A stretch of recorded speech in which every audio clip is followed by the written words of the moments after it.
104.9 XFM, Ricky Gervais, Steve Merchant, Karl Pilkington's pressing the buttons. Yeah.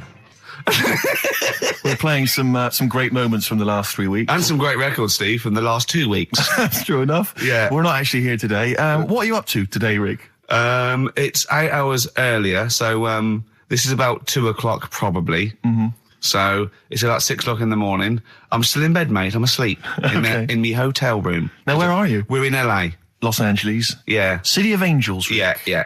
City of Angels. Yeah, and so that's what we do. We're doing stuff like that. That's why we're not here. We're not here next week either. So next week is the best of this week. All right, so here's the first bit. Can I tell you one of the best presents I ever had? Go on. Without doubt, all I ever wanted was a go-kart. This is true. I was like you know, sort of 5, 6, 7. And I eventually, for Christmas,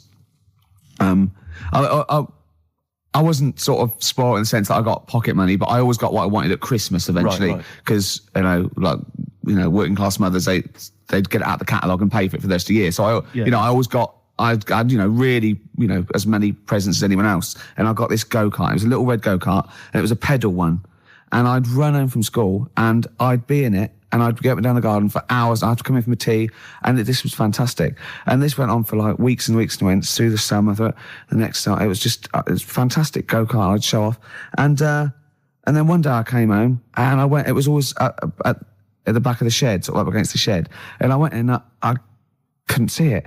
And so I went to the back door. My mum was sort of like washing up with that. And I went, where's my go-kart? I thought it hasn't been nicked. She went, your dad swapped it. Your dad swapped it? Yeah. I went, he what? And I was going to be brave. And I went, he what? She went, he swapped it for a wheelbarrow. And I could see she didn't approve of this. And she was thinking, I'm going to tell him and then I'm going to, have this out. And I went, right. She went, it's your wheelbarrow. And I went to the back of the shed and there was this wheelbarrow. He swapped it with a bloke called Jimmy Dublin, who he worked with. Jimmy Dublin? Yeah, I don't know. I think he was a respectable member of the community. He was fine. It was his life. No, I think he was an Irish gentleman. And that's why we called him. That's why I don't know what his real name was. And I think my dad must have been drunk. And he went, I want to get my son a go-kart. And my dad, my kid's got one. He's probably had it for a year. He's probably bored with it. Yeah. And he said, I'll give you this wheelbarrow. And I went to this wheelbarrow and it was caked in concrete. I could hardly lift it. I just nicked off a building site, obviously. And I'd be there for hours trying to push this wheelbarrow up and down the garden, right? And it was okay, though, because I was going on holiday soon. And I 7 years running, went to Bognor Regis, a place called Riverside, because some woman around the way had a caravan that we got free for a week. And it was great, just wonderful. And I used to go there with my mum and my nan. Oh, party time. Yeah, the age of 7 to sort of go. No, it was good because, when you're a kid and you wake up in a strange place, it sort of seems weird. You wake up at 3 o'clock in the morning hearing your gran pissing in an iron bucket. And, We've all been there. You get disorientated. Anyway, and I went on holiday and I met a little friend who was about my age. We were both sort of like, and he'd hired a go-kart. He had this great go-kart and he came down to my caravan and I went, I've got a go-kart. And I remember my mum opening the window of the caravan and going, don't lie. That's so evil. And I went, I had a go-kart. Wow. Yeah. Did you ever talk to your father about the fact you swapped it? No. You never mentioned it to him? No. You still got that wheelbarrow? I think so. I've grown into it. Yeah. I can nearly lift it now. Yeah. And now I'm just too old to run up and down the garden with it. Now you get one of your several gardeners who use it all the time. Wow. Oh, dear. Now, Karl, you promised me that you were going to reintroduce Educating Ricky. Yeah, we can do that. Have you got it? Have you got something that will that's something that I won't know that's correct and that will interest me? Yeah, there's loads of stuff. Is it anything to do with monkeys? No, we've got monkey news. We've got monkey news coming out. Of course we have. Yeah, monkey news. People are there now over to XFM for monkey news with Karl Pilkington. No, we won't do that yet. We're not doing that yet. Educating Ricky is. Yeah. Well, let's do it. We did it ages ago. Educating Ricky. Oh, that's interesting, and it's correct. Hang on a minute, though. What I do is I tease you, don't I, with headlines. Oh, go on then. And then you have to sort of go, that one sounds good. Go on then. What are the headlines? I want to know more about that. Educate me. Yeah. Right? Okay. You've got, jeez. That Nelly died. That Nelly died. All right. Okay. Right. Could be about an elephant. Yeah. Go on. You've got that. You've got, I got well.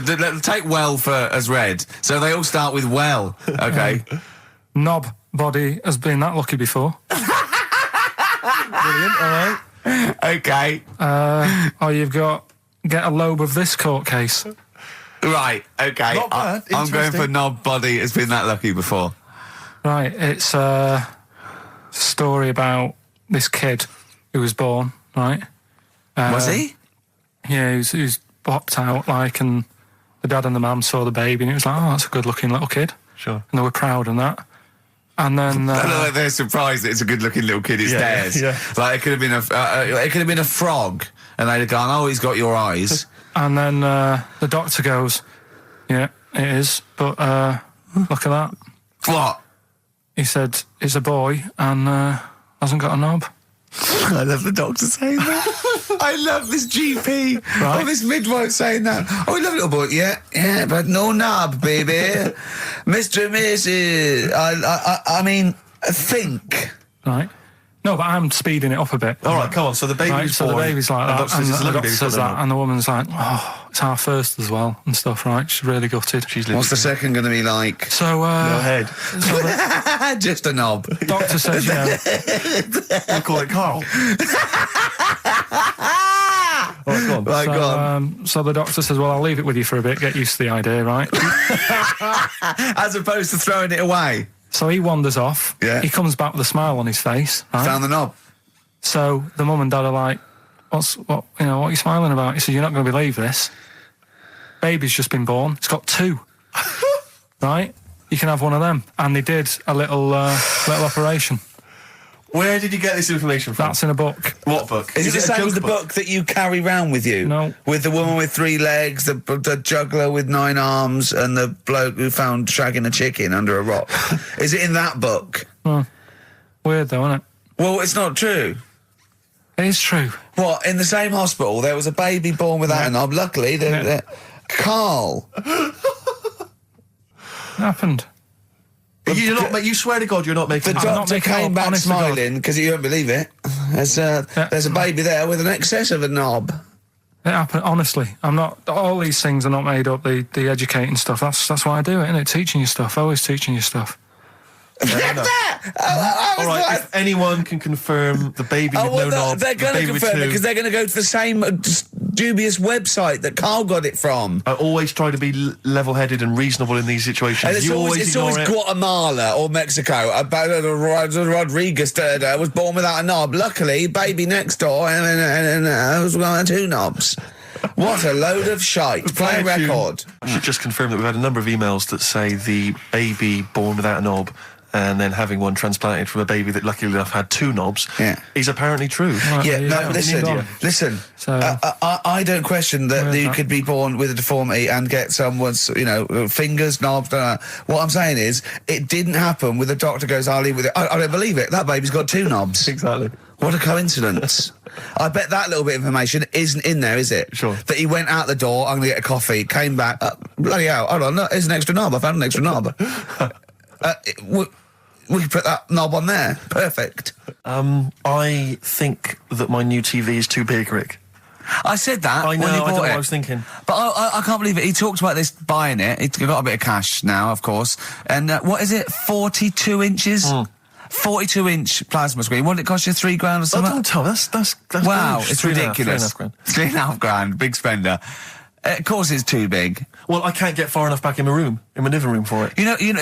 You're meant to be, I think, 4 times the screen size away from it Really? to get out from the air. So that's 4 times 42 inches. You're meant to be sitting away from it, which is impossible. Yeah. Well, I'll have to just get friendly with the neighbours. Yeah, watch it through a hat. If that's the case, though, are you better off just getting a portable? What? I don't understand that rule. What are you saying? Well, you're meant to be 4 times the screen size away from the TV. But That's then what's the ratio. point in having a big telly if you've got to keep moving further back? Get a portable And sit and right sit next to near it. it. Do see your point.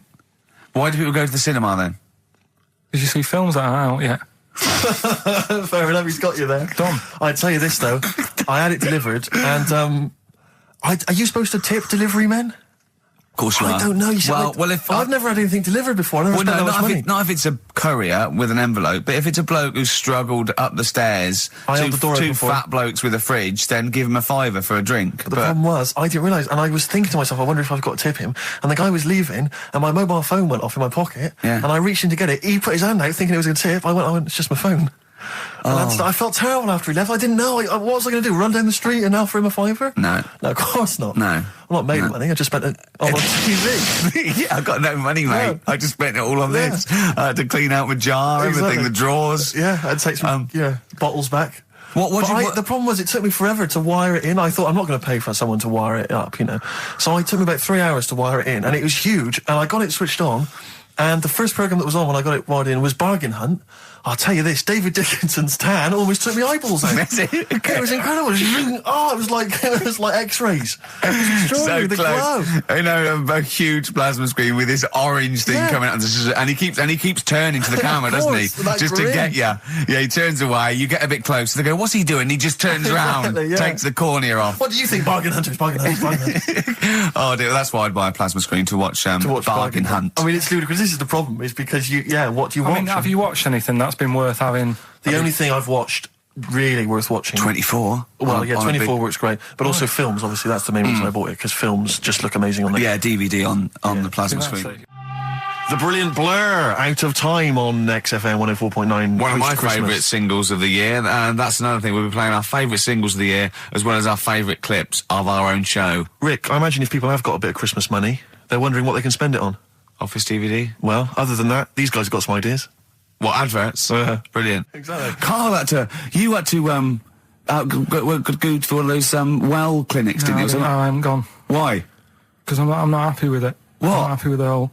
Well, it's just, do people know what them places are? They'll give you Have you heard of them? Yeah, I've had one. Yeah, they check everything. Which, Suzanne, my girlfriend, was like, you're 30 odd now. When was the last time you went to the doctors? And I haven't been for ages because I don't. No, I never go. Doctors. I never go unless I think I'm honestly going to die there in agony. Think they can always find something. Jane made me go to one of those things. Yeah, those boot things where they do it's a couple £100 and they give you a complete head to toe, don't they? But head to bottom is what it is. They do the old finger up the arse thing. Now, what is that testing for? Well, I like that he said it quietly, because he's on the radio. You can't say arse. Yeah. I say it quietly. Say it quietly. Yeah. Arse. Yeah, arse. That's what our mistake was, because we got a complaint upheld, didn't we, for saying...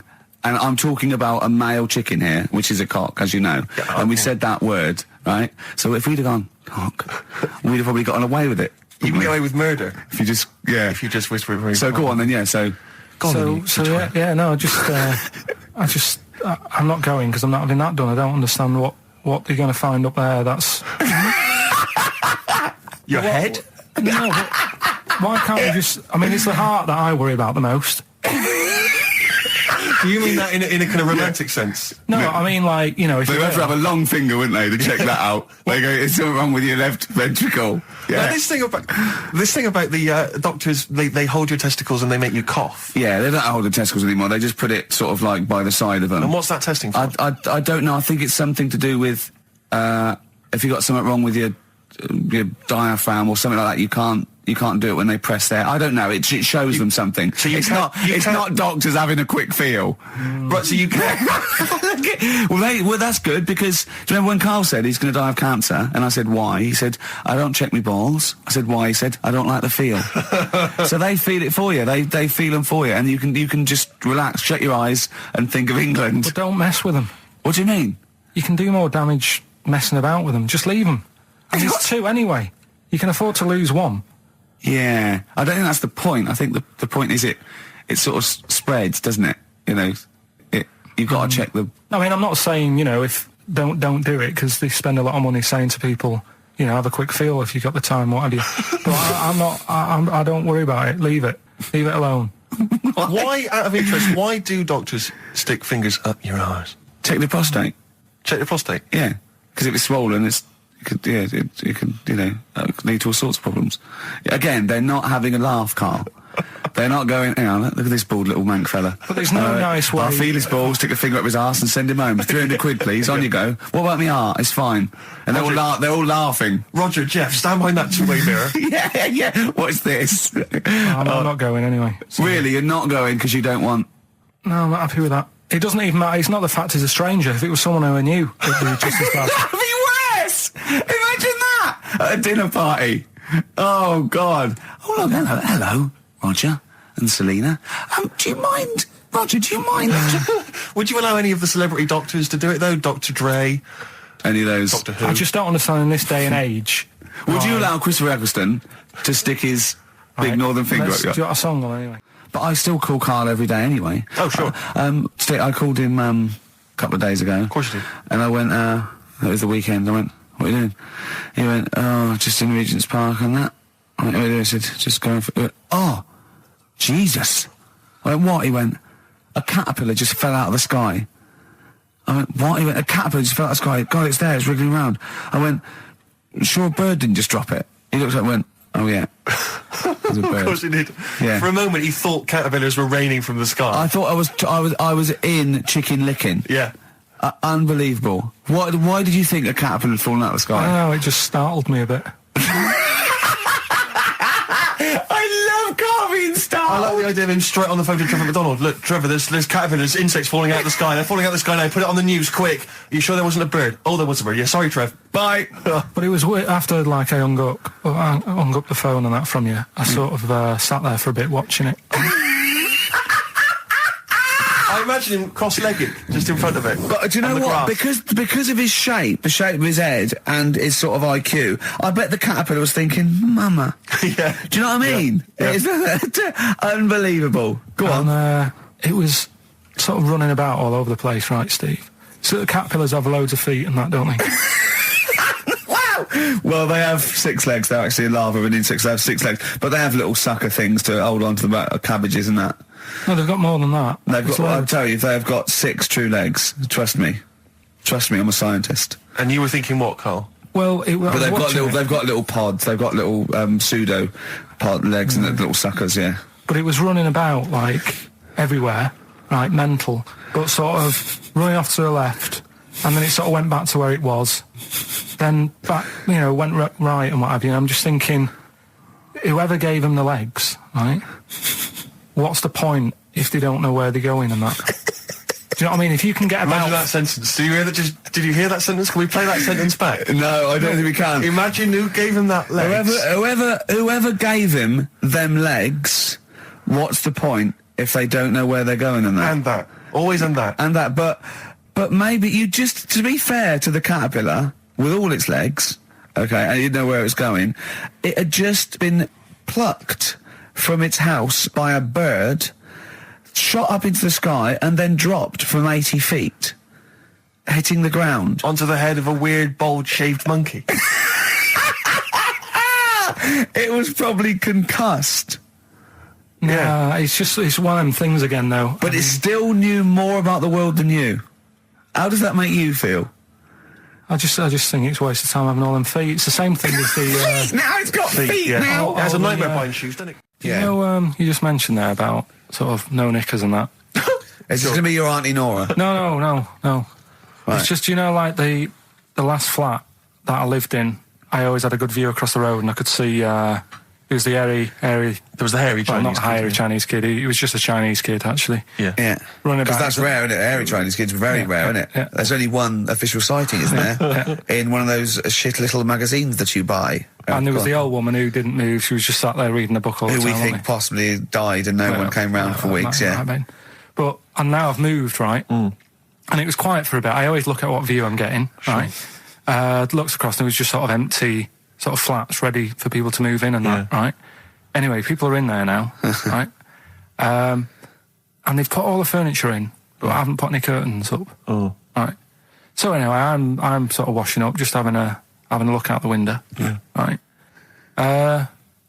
Girl sort of wandering about, knickers on, right? With no knickers on? You mean naked? No knickers. Well, she had a bra on. Right, okay. But, she's probably looking for a knickers. So I thought, and I don't know how long I was looking. No. Right? But anyway, she looks across. Oh, God. I think she spotted me. Yeah. I think, oh, God. I felt really bad. Yeah. I said to Suzanne... Sorry, is this some sort of peeping Tom confession? No idea. Well, it's not... That's the thing, though. Peepington. If I was peeping, she was peeping as well, because she was looking over. Works both ways, doesn't it? Yeah, but yeah, all she could see of you was your bald head. Yeah. No. And your hands moving as you were washing up.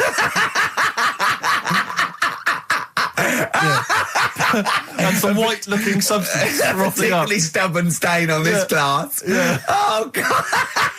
Imagine that. Imagine if she looked across. I'm assuming your sink is lower than the window. But didn't she just cover up or something? Or she looked back and go, oh, you're looking at my fanny? Well, the thing I did... What? I thought, just sort of drop me boxer shorts. Because I thought... Well, Suzanne said, what are you doing? What are you talking about? What are you talking about? No, just so they can see me cheeks of me. What are you talking about? No, because I thought if she thinks I'm walking about in the nude as well, then we've both got something out of it. Carl, This sounds like a bad excuse in court. I know. So sorry, you were looking at a woman dancing around naked, right? So the only thing you could do was immediately drop your boxer shorts. So she looked across, saw you fully clothed, saw you took your boxer No, shorts. she wouldn't have done because it's sort of just the top half and the sink's at a side angle, so I was sort of looking out. So This she is wouldn't genius. So she wouldn't have seen your trousers then anyway. No, she did. I moved in front of the window more. So you then made you actually climbed in front of the window. Oh, this is amazing! So you climbed in front of the window to show off No, your it wasn't your naked obvious. lower half. Suzanne said, what are you doing? And I I bet said, she did. What are you looking at? I sent you in here to clean What up. are you doing? I'm just taking my trousers down, stand over the window. Why? Because there's a naked woman across the road. What do you think I'm doing, Suzanne? I'm exposing myself while looking at some free fanny. leave it. What's up with you, Suzanne? Anyway. Oh. Wait a minute, can I just check? A final question. What did the woman across the way... What happened? What was her I reaction? didn't look again. I just thought you've seen a bit of action as well. We're both happy. Let's leave it. Brilliant. So were you waddling around like a penguin with your trousers around your waist? I just was walking about and Suzanne said, what are you doing? I said, I'll explain to you in a bit, but don't look out the window because then it's Excellent. obvious. Then he sees she calls her husband to look at Karl walking around naked. He goes, oh, she's got a... Quick, Suzanne, get him out. There's only one with him to get some more friends. They've gone one more. Oh, that's a wonderful, wonderful clip, and a great record that preceded or followed it. I'm not sure. But could I make some dedications? Yeah. Because I last week, just before we had to come in to record this, I popped out trying to get onto the tube, and I had a nightmare because there were millions of protesters, so-called protesters. Now, a lot of them obviously doing good work. There was one fella, I think you'd have appreciated it, because I know you are very politically active, and I think this guy has really studied hard, and he's realised the best way to make his voice heard on the international political stage is to ride around on a tricycle wearing a jester's hat. He was really shaking up the bloody government. I wouldn't want to be George W. Bush about now. No, indeed. Once he sees that. Once he sees that guy. Imagine his aides rushing in and going, George W., look at this guy. Where's that? That's in London, England. Okay, call off the forces. Is that a large tricycle? Yeah. Is he wearing a nappy? Get me Colin Powell. Why'd you call him Colin, not Colin? It's the way he likes it. Don't about. Just call off the troops. There's a in a jester's hat. Call the troops off. Just bleep some of those bits. Have you got some educating, Ricky, for me? Got some education. I need some education, Karl. That's I kind of desperately need some education. I want to learn about Chinese kids that are born hairier than average. I want to hear about deaf girls that can hear after their mum hits their head against a wall. These are the things I need to know. I mean, I don't wish to be disrespectful. He doesn't look like a genius. He doesn't look like But then I don't know what a genius looks like. Exactly. So, Steve. I don't want to be an Look at Einstein. Yeah. Yeah. His mum thought he was mental as a child. Where'd you get that information from? That was in the Einstein book. Well, it was in the Einstein book, then it's presumably true. Which Einstein book is that? It's Theory of Relativity? The big book of Einstein stuff. Oh, yeah. Yeah, the big bumper book of Einstein stuff. It's for a coach trip, and you have to fill in E equals MC1 squared, 2 fish, or 3 hello, and then it's multiple choice, and you fill it. It's great. It's Did his mum think, A, he was a genius, B, mental?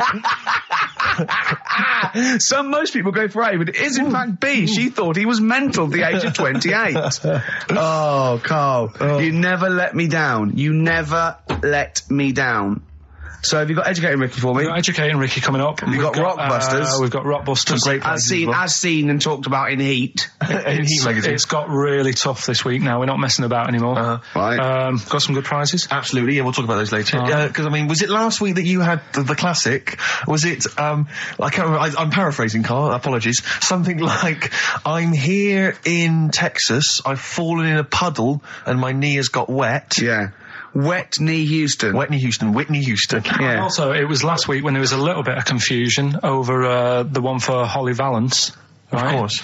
I don't think it was confusion. I think it was your error. Yeah. No, it wasn't. And it was Holy Valance, and you meant Pelmet. Then Becky, who called up that time and said, if you're getting mistaken with Pelmet, right, she sent me an email in a week saying, I've done a bit of research. Yeah. It was my fault. I've made an error. Yeah. It is a Valance. Okay. And I know about Valances. As I told you last week, at the very end, my auntie loves them. Yeah. Right? She makes them. She started off just like putting them on top of the sort of window around the curtain. And then she thought, I can do more with this. Yeah. And she had a little coffee table that had magazines underneath. And she said, I'm sick of seeing them magazines when I'm sat down. She sounds like a Pilkington. So... I'm sick of seeing them magazines when I sit down. So she put a Valance around the table. Yeah. She just got Valances around everything now. Yeah. Then, next step... she tapes everything. She never actually watches telly. She tapes it all because she gets sick of listening to the adverts and that. Yeah. So she tapes everything. So she's got loads of videotapes and that. And the video used to get on her nerves. When she was watching a film, she'd see the clock changing. And it distracted her from the film. So she put a Valance around that. That's genius. Yeah. So that is or is it mental? Only Mrs. Einstein can tell. I don't know. She's even made a little Jack Russell look like a hovercraft. Yeah. He's great. So everything's got a Valance. If you go round and you stand still for too long, the chances are she'll Valance around your head. Yeah. This is this is Auntie who? Auntie Nora. And this is the one that farted for 5 minutes. Lest our listeners forget. Farted for 5 minutes. Called his mum saying I'm farting. 2 minutes into the fart. She's about 2.5 minutes in. Yeah. Just like, for example, that's why your balls are on the outside. Because the cells have to be a certain temperature to survive. I don't know if it's the sperm or Sertoli cells, but they have to be a couple of degrees below body temperature. Otherwise, they'd be in a nice cage and we wouldn't get kicked in the nads. What do you mean? That's why your testicles are on the outside of your body. They have to be a couple of degrees below body temperature. Yeah, but it's not... That isn't why they're there. You see, this is like the chat we had last week about the giraffe having a long neck. What do you mean? They're there because that's where they happen to be. They didn't go, right. Well, that's what evolution is. It's a selection process. It's not a will. The balls didn't say, look, I'm too hot, let's get us outside. Let's get outside of here. All right, hang on a minute then. What? So a little man monkey, right? Theirs are in the same place as ours.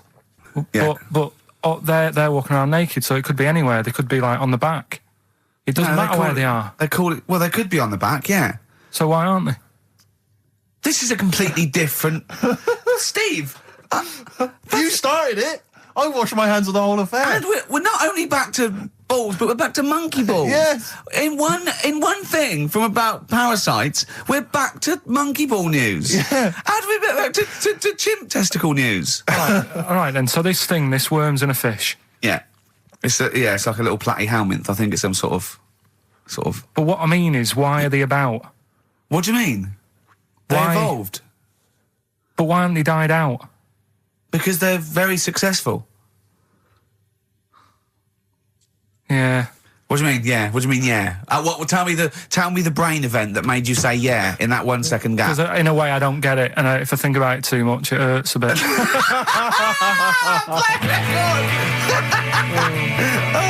They've just been around for years, Karl. Yeah. Like Cliff Richard or something like that. Yeah. Karl's look at him. Karl looks at you like a cat. Yeah. Whenever we leave him behind, if we don't talk like straight at him and let him see our lips moving, and it's monosyllabic and very look, he's lost in that conversation there. He just drifted off, didn't you, Karl? No, I just was also thinking on animals and that. Something else I was going to use. Go on. Was this isn't a radio show, is it? I just suddenly caught myself. This is nothing. I told you that before. It's been bad today. No, but I mean, it's the way, this casual way that it's like we almost have no regard for our listener, and I'm not proud of that. I just don't know what to do about it. Do you know what I mean? I don't know how to do this properly. I mean, we're just chatting here. I mean, it's only Anderson who's seen through us. And that surprises me, that more people haven't. I mean, what are the figures like? Do people listen to this show? Well, I'll find out for you. You keep saying that. But, there's this parrot.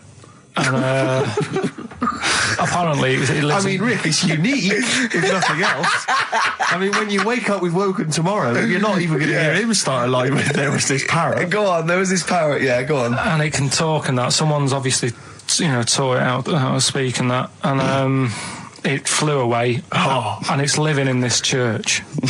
Right? And people are at the church doing hymns and that. And then trouble's brewing. In between the hymns. That parrot was owned by an old miner who used to swear a lot. Well, then the vicar is going to be really annoyed. That vicar. That vicar's going to go on. I just hope it stays quiet, Rick, during the vicar's sermons. Go on. Have you read it? No, go on. Have you read it? No, because that's what happens, right? Go on, tell us, Karl. During the hymns, it's sort of effing and jeffing and stuff. Effing and jeffing? Yeah. And everyone's like going, it's quite funny, really, it doesn't know what it's doing. Everyone's having a laugh. Yeah. But it's causing a havoc at funerals. When did this happen? Not years ago. John was a much-loved man. He was a wanker! Yeah. So anyway, that was another story. What can you say about Uncle John? Bollocks. Oh, Karl, I love the fact that when you look at things, you go, that's interesting. A parrot that swears at funerals. That'd be amazing. And it stays with you. You see, for a simple man, you retain an awful lot of knowledge. It's just all rubbish. Do you know what I mean? If you just replaced all this rubbish with good stuff, you'd be an intellectual. Yeah. Really. Because, your attention is fantastic. Yeah. So I lose you again there, did I? Was it the word retention? We've still got Wash Up With You. Yeah. Should we play a record and do Wash Up With You? Yeah, we'll play a bit of Aqualung then. Aqualung! Depeche Mode there, and I Feel Loved. Who'd have thought Depeche Mode would have been that huge? I think I've seen little lads from Basildon with little plinky plonky sound. I thought that'd be it. They'd be like Visage or something. That'd be it. And now they're stadium rock fillers. They're huge. They conquered America. He went through some hard times. He came out the other way. And well done. But see, I think what you just said there is a very good example of why they are and why certain other bands aren't. Because if you think about it, for me, you see, whenever I think of a band name, if I see a new band's come along or whatever, I always use a very simple test, which is, can you imagine that you're the announcer at a huge event? Maybe it's like broadcasting around the world like Live Aid or something. Nelson Mandela Or concert. it's a Nelson Mandela Freedom concert. Yeah. And you can imagine someone... He's there. And Nelson's there. Yeah, with the Spice Girls. Oh, they're all there. But you can imagine someone saying, ladies and gentlemen, please welcome to the stage, Depeche Mode. Yeah. Rolling Stones. The Who. Exactly. But you can imagine someone saying, ladies and gentlemen, please welcome to the stage, Visage. Ladies and gentlemen, will you please welcome our headline act? Welcome, Idlewild! Exactly. Ladies and gentlemen, please welcome to the stage, Ned's Atomic Dustbin. It doesn't... Do you know what I mean? You just know. The Levelers! Some bands aren't going to make it. Ladies and gentlemen, please welcome to the stage, Mega City 4. You know what I mean? It's just a simple test. We'd like you to do that at home. If you're thinking of starting a band, or you've just named your band, you're just beginning, just phone in, tell us, or email in, tell us what your band name is, and we will use that simple test. And we will do the test. Ladies and gentlemen, will you please welcome to the stage... the Franken Walters! Jimmy Eat World. Ladies and gentlemen, please welcome to the stage, Cooper Temple Claws. I don't think it's going to happen for those lads. It's a good one. It's a simple test anyway. But 100 reasons, please welcome to the stage. 100 reasons. 100 reasons I think would work quite well. I'm just going to give the email address, ricky.gervais@xfm.co.uk. You've got a real problem with Rick Wallow, haven't you? He turns my stomach. I know, but don't... Because he's arrogant as well, exactly. Though. That's the problem. Don't explain to people that... No, he is a bit arrogant. It's his whole thing, that it's the whole package, so to speak, that you don't there's another thing in this quote, because it's not just the fact that he eats too much. He tried, apparently, to lose some weight, and he said, the first month I lost 11 pounds, the next I lost a stone, but in the third my body did somersaults and I put on 9 pounds. I had a slip-up. I can't say when, why or how, but it just sneaked up on me. Yeah. I don't believe it. Yeah. Don't believe it just sneaked up on him. That body's never done a somersault in its life. No. It just sneaked up on him. Me, yeah. It was the cakes again. Yeah. It was the same old cakes as before. It was exactly the same problem. Sleep eating. Yeah. It's called. It was the KFC bucket again. It was the family-sized KFC bucket for breakfast. Dear. Poor man. The other thing is that I don't think that's a very good shock tactic for a doctor to tell a 20-something, well, to be honest, you've got 20 years to live. Yeah. That's not, and when I was 20, the thought of dying at 40 was fine. Yeah. I didn't want to live to 40. Yeah. I just thought, what can you do when you're 40? Yeah. Just laying around doing nothing. Eating cheese. And then you got there and you discovered... No, but someone said... The dream came true. Sophie here sent me something and she says, I realise you're not Graham Norton, but I had to send you this. And she sent me the top of a little cream cheesy thing. And it's the brand name is Gervais. How odd that is. Have you been... They've named a cheese after you. I think it's a big French company, and this is from the Czech Republic. It's all over Europe, and so that would be a dream come true, wouldn't it? If they named a cheese after you. No, I think it's probably ancestors, and so I've cheeses in my blood. Sure, quite literally. It literally is. Yeah. Another heavy Friday night, was it? It comes out of pores like those Play-Doh things. Yeah. I can squeeze out different shapes. Jane, bring the Stilton in. It's Friday night. This isn't fried. Exactly. But yeah, so we can't really have a go at Rick Waller. I eat too much, but you're not big. I mean, one of the other contestants on the Fat Club, Celebrity Fat Club, is another one is Jono Coleman. Oh, we love Jono. Now Jono, I don't know, you know Jono. He's that guy who does. He used to be on TV, and I think he does a breakfast show on a rival station, doesn't he? He's happy, isn't he? He's so true, and he's a really nice bloke, Jono. It's funny because he does a breakfast show on Heart, which is wrecking his own. There's a bit of irony.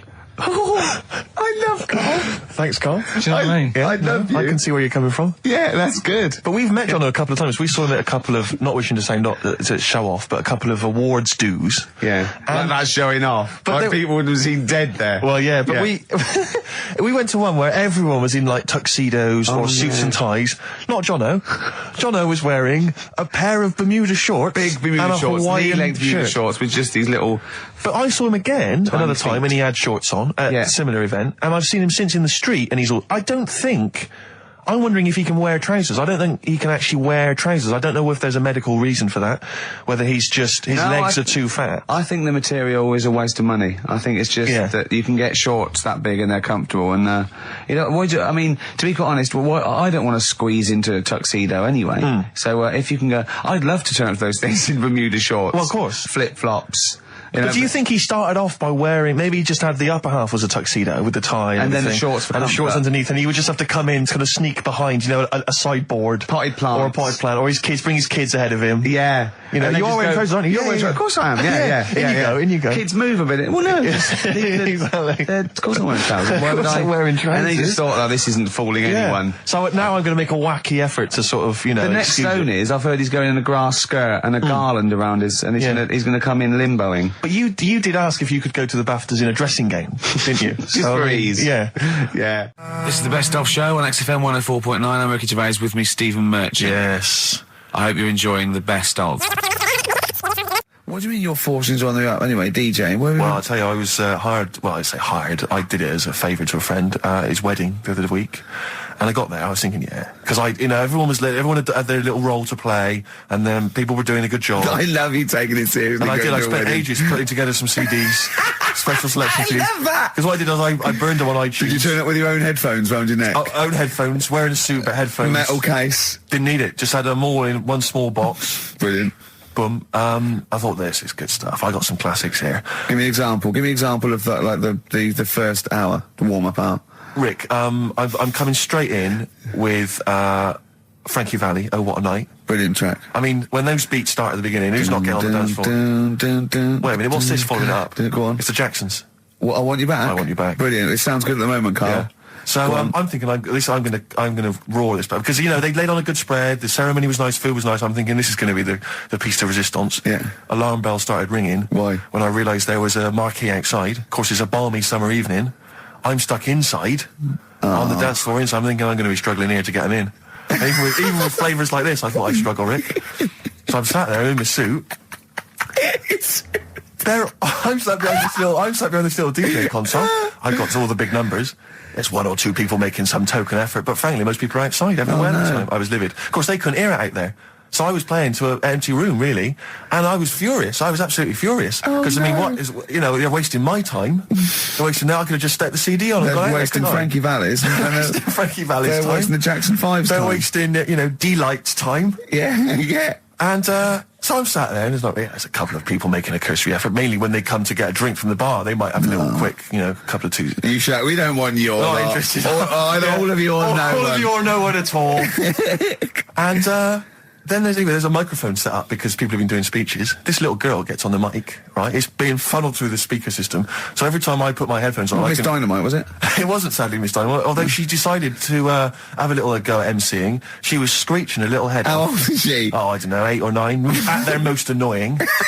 When children are at their most annoying, because they've got a bit of confidence there. They're a bit cocky. They're not shy anymore. They're a bit arrogant. Yeah. She's screeching her head off, so I'm playing, you know. And she doesn't know it. Your face! I'm playing into the groove. No one's getting into the groove because she's going mental. She's just going, what's this? What's this? I don't know what this is. Play something I know. I'm thinking, I haven't got any bloody DJ Otsu or Crazy Frog. I'm not going to play what you... So she's just screeching along, ruining it for everyone. And I say everyone, there was no one there. So me, she was ruining it for me. I bet you were really angry. I was furious. But of course, as well, every time she screeched, it went through my headphones.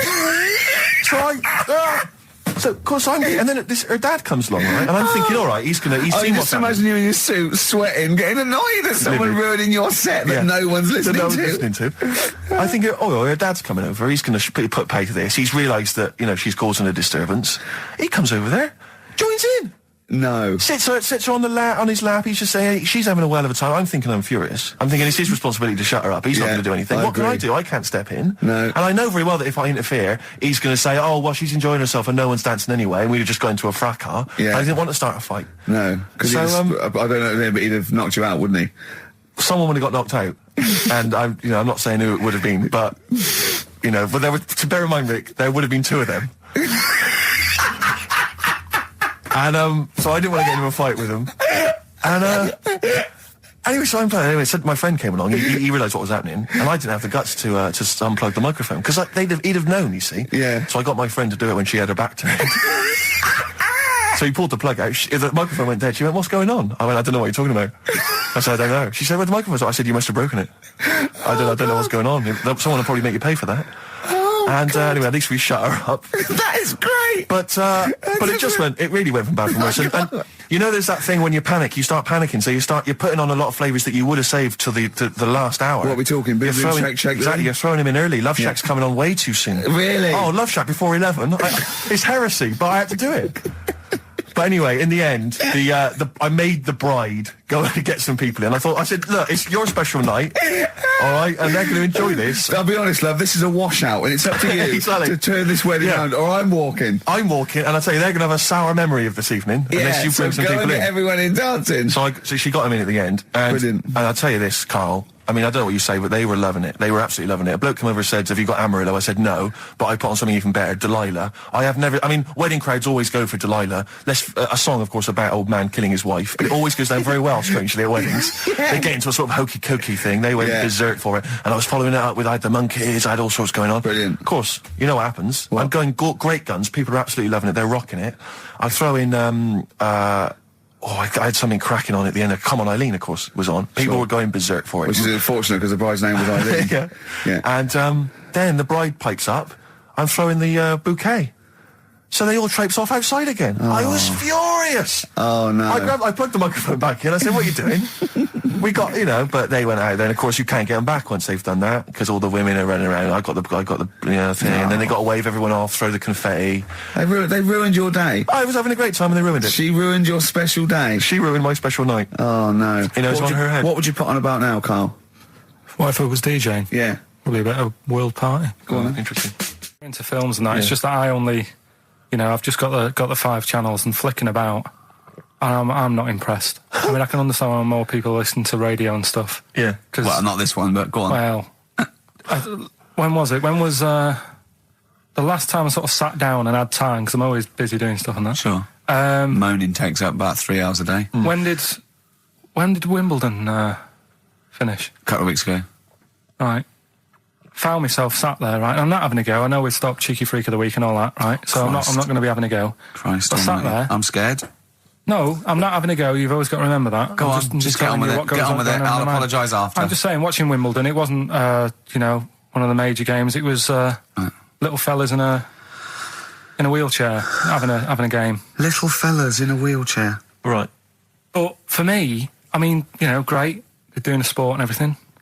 Don't put it on the telly. What was up with it? There wasn't like a rally going on. No, do you know what I mean? Do you know normally, Christ. like with not to Enman, but with some of the other, with some of the other players and that, they're playing for ages, aren't they? It's like, who's going to win this and that? Yeah. None of that. It was just like, hit it, net. Oh, Christ! Oh, God! I don't know what to do! And people were like sat there watching it as well when they've got other games going on in there. That's what I couldn't understand. If you've paid your money to get in, yeah. I mean, like I say, good on them if they. Do you know what I mean? But it would have been. And they all start first in the marathon. I just thought it would have, give them a game of swing ball or something. Yeah. You know what I mean? No, yeah, I understand. Oh, God. Yeah. There's never anything XFM in the community. Let's play a tune. Ricky Gervais, XFM. Don't put my name to this last link. Don't put my name to this last link. Ricky.Gervais, XFM.co.uk. Oh. Magic, Virgin, if you're listening, we are available probably sooner than we thought. Oasis and Songbird. It's a nice little ditty. It's all right, yeah. Of a Saturday. Yes, thank you. XFM 104.9, Ricky Gervais, Steve Merchant, Karl Pilkington. I think we should go straight into it, Karl. I think we should do the competition. There's Karl in the corner. It seems a little premature. Do you reckon? Yeah, I think so. It's so good. We should tease it out of them. Well, it's a big thing. It's just that I've got absolutely nothing to say. Sure. I haven't really... Well, I mean, like often I know you all have spoken to Karl in the week. This week, for some reason, I've been speaking to him. Oh, right. I spoke briefly to him about Michael Jackson and the documentary. Yeah. Now, of course, I thought that was extraordinary. Amazing. And I asked Karl's piece opinion. Of work. Yeah. And he didn't mention to me the fact that Michael Jackson likes to climb up in trees. No. He didn't mention anything about his bizarre relationship with children. He didn't mention anything about his obsessive billionaire spending sprees. Right. He didn't mention anything about the mannequins he has in his thing or the fact that he drives around his sort of 7 hotel suites in Las Vegas in a little kind of old people's scooter. The only thing of note for Karl was he said to me, "Did you notice how big his hands are?" I'll tell you what, though, I did. What?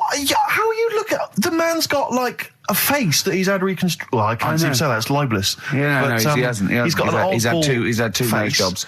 Yeah, and you're looking at his hands. But I think it's because you look at him and he looks a bit like there's a bit of androgyny there, but it's sort of like it is quite a petite sort of old lady's face in a way, but then you see these labourers' hands come out. That's always the way with a tranny, isn't it? You know what I mean? Well, you can't accuse him of being a tranny. No, he's not. No, he's not. What are you saying? No, I know he's got enough issues. Now you're accusing him of being a tranny. I like him. I thought he came out that brilliant. I thought it was really... I really felt sorry for him.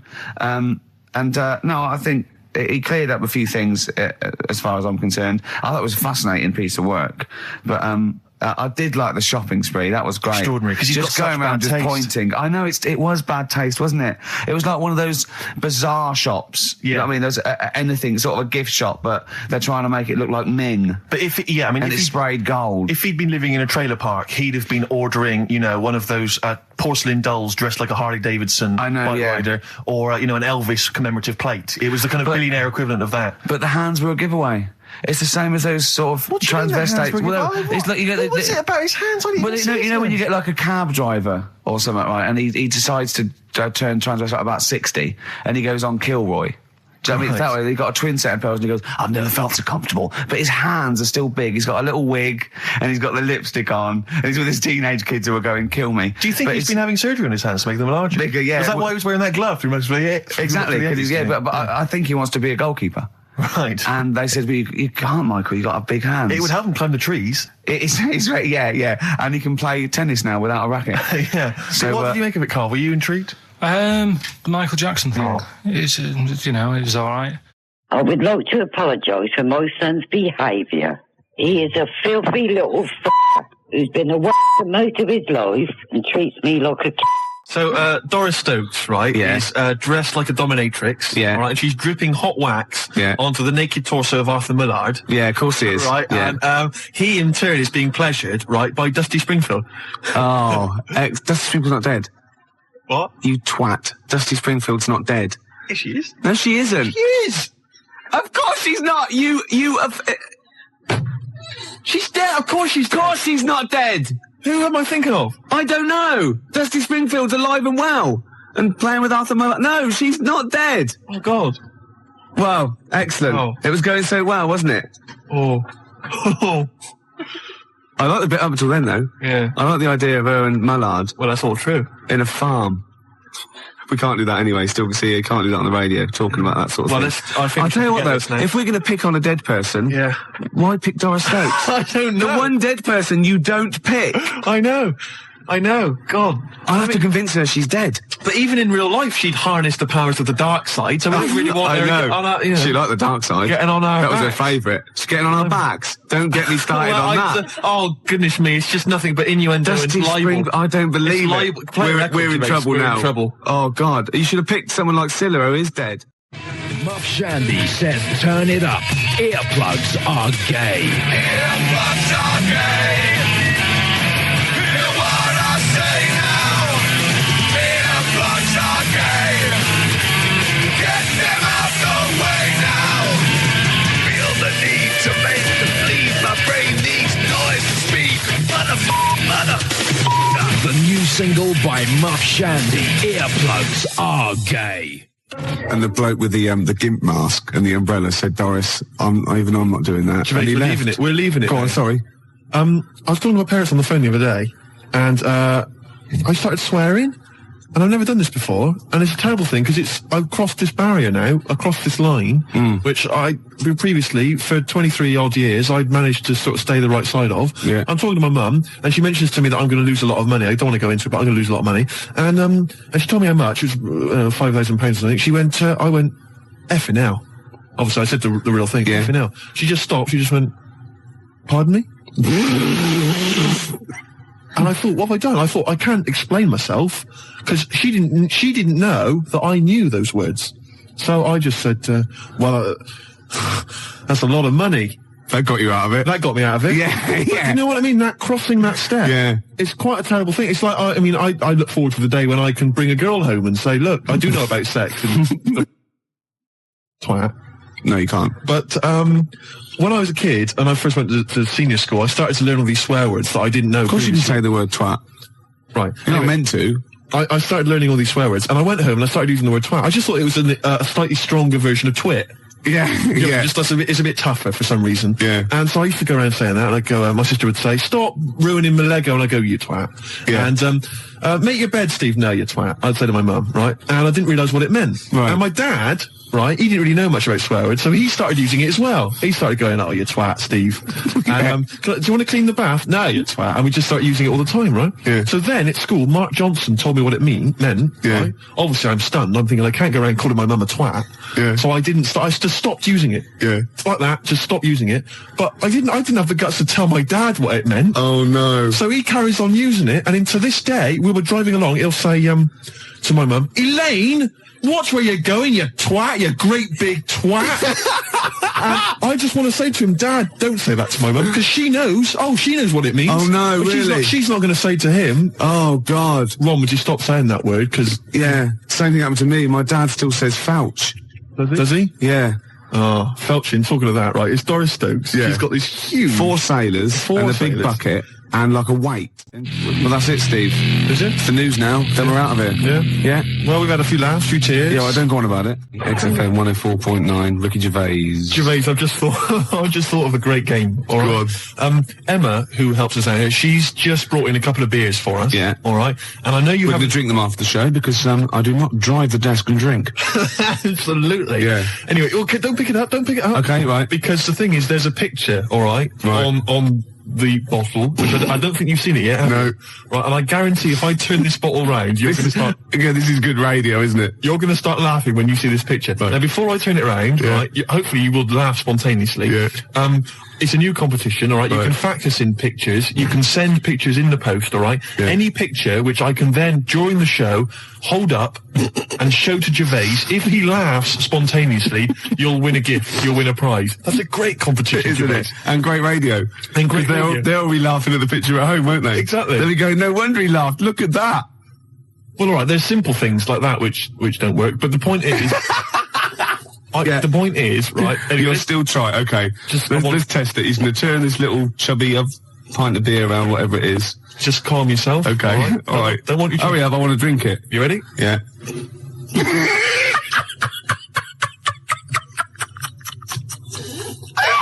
All right, play a record, Gervais. Oh, God!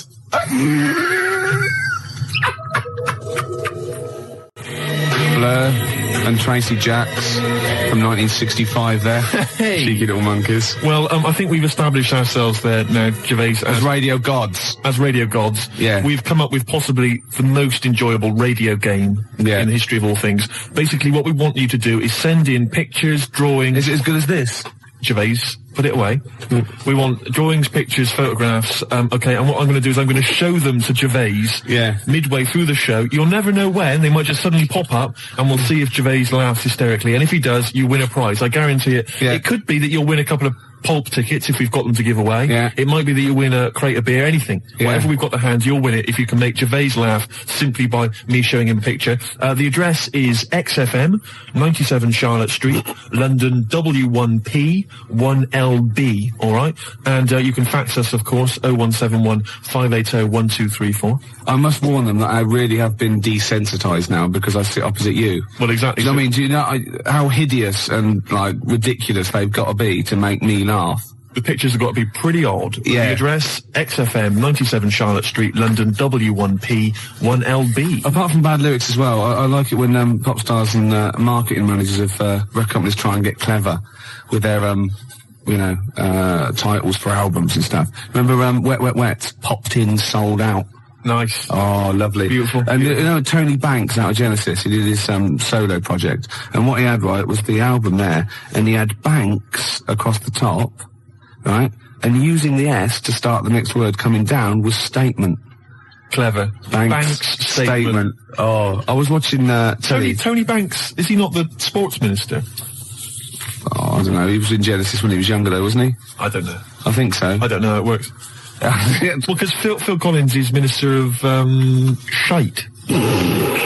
Right. When I'm alone, right, and Jane's out, I sort of channel surf. I never watch a programme. Right. I sit down to it and I think 2 minutes. You shocked me. Yeah, yeah.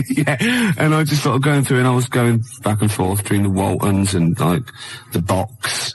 Right. Music Television, You Control. Yeah. MTV. VH1. Ooh. And I got a glimpse of Toya Wilcox, which I stopped, obviously. Yeah. And she's on one of these religious programmes. I think it was on BBC Two. I don't know what it was, but it was with that bloke. Oh, God. I can't tell this anecdote. I can't stand it if I don't know the name. It's sort of like a Jeremy Paxman type thing. You know, he went to university, he was going to be a serious journalist. He wanted to be KAD, but he settled for Les Dennis. Oh, one of those sort of people that was on That's Life. No, I'm not telling it until someone phones in. Toya Wilcox on a religious programme. What's that bloke's name? Then I'll tell it. 0171 580 2000. Gervais, have you ever watched an entire documentary all the way through? You don't know one, don't you? Beautiful. You don't look. Now, New Order's your favourite band of all time, isn't it? Yes, that's right. Paul Wright called. It was John Stapleton. Oh, was it? It was one of those, you know what I mean? It was sort of like the Paul Heine, Kieran, Prendeville, and Chris Sale, all that sort of type of thing, you know what I mean? Right, so, and this was on BBC Two. And it's always one of those people, you're sitting with people and they go, oh, I went to university with him. I know. And they suddenly realise it's not a proud, I know. Oh, and they just go quiet. It's never impressive, is it? It's never Prince. No, exactly. Or, I don't know, somebody really great and groovy. Yeah. It's never, I don't know, say Rick Astley. And then you start realising that you're around someone's house and they go, and he comes on, you just don't say anything. Yeah. And then someone goes, didn't you go? No. No, I thought I did. It was the other one. It was Chris Sale. Did you go to anybody, school with anybody? Michael Jackson. Did you? Yeah. Incredible. Yeah. Incredible. Yeah. Odd that. You went to school presumably in the States. No. he was in Reading for a lot of his life. Right. Yeah. Was he some kind of exchange program? Yeah. We sent them Charlie Chaplin, funnily enough. Did you? Yeah. Did you? Took a long time for them to get round it. You know what the Americans are like. You're making this up. Yeah. Anyway, Toya's talking to John Stapleton, and I suddenly realised it's a religious programme straight away, because it was over in the church. Right? And oh, you nothing gets past you, mate.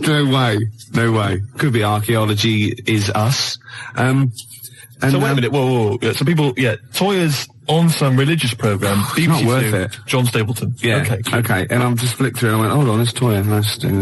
And he goes, it was very spiritual. She went, yes. And I realised she was talking about a wedding. She was going, it was very, very spiritual indeed. And he said, but no hymns. She went, no, we had silence instead. Silence instead. So now we will do silence number 3. It's 4.5 minutes long, so keep your gob shut. Right? And I think, oh, what is she talking about? He went, She went, people are scared of, that was Chris Eubank.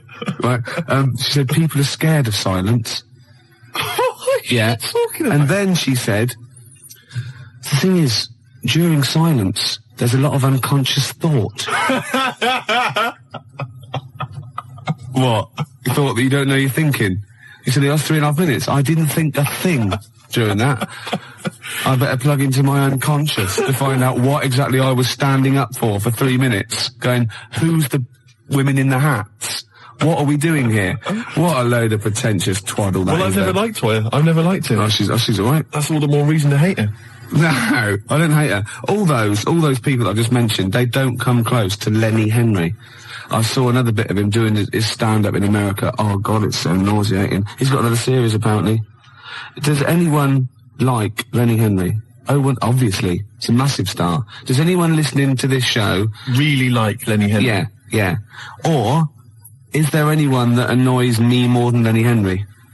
I should answer that one, shouldn't I? Yes. Do I win a prize? I think what you want to do there is you want to speak correctly. It's another simple thing, Gervais, which will help you out in your radio career. Oh no, I'm a Swerve Driver. That's 3 minutes 41. I've got to pick one. 7 minutes to the news. Gervais, whoa. Before you move on, can I just tell you, because we talked about celebrities and going to school with celebrities and things. Yeah. I have a very famous second cousin. Really? Yeah, I'm going to tell you who it is in a minute. Really? Yeah. And I've got the best joke in the world. Have you? I should have been trailing that. That'd have kept him on their tender hooks. Why are they sitting on tender hooks? So we've got... What are tender hooks? I think it's tenter hooks. I don't know what they are, but I don't think it's... What? Oh, okay. 0171. Who annoys me more than Lenny Henry? No one. You've won that one. So don't bother phoning him. But who annoys you, the listener, more than Lenny Henry? Yeah. Oh, that's a good one. Clever. Because then it's thrown it to them. Yeah, it's their opinion. Oh, simple thing. Excellent. I noticed again you didn't bother to give the whole phone number. What did I say? You actually just said 0171. It used to be, as I recall, 0171 580, which is about half of it, but no, just 0171 now. Oh, Swerve Driver. XFM 104.9, Ricky Gervais Show. Well, it's nearly over, but I have got a great joke, and we've got a simple rule here. That you only have to tell a joke on air if it's about going into a pub. That's right. Okay, you ready? Go on. Penguin goes into a pub, goes up to the bar, and says to the barman, have you seen my dad in here? And he goes, I don't know, what's he look like?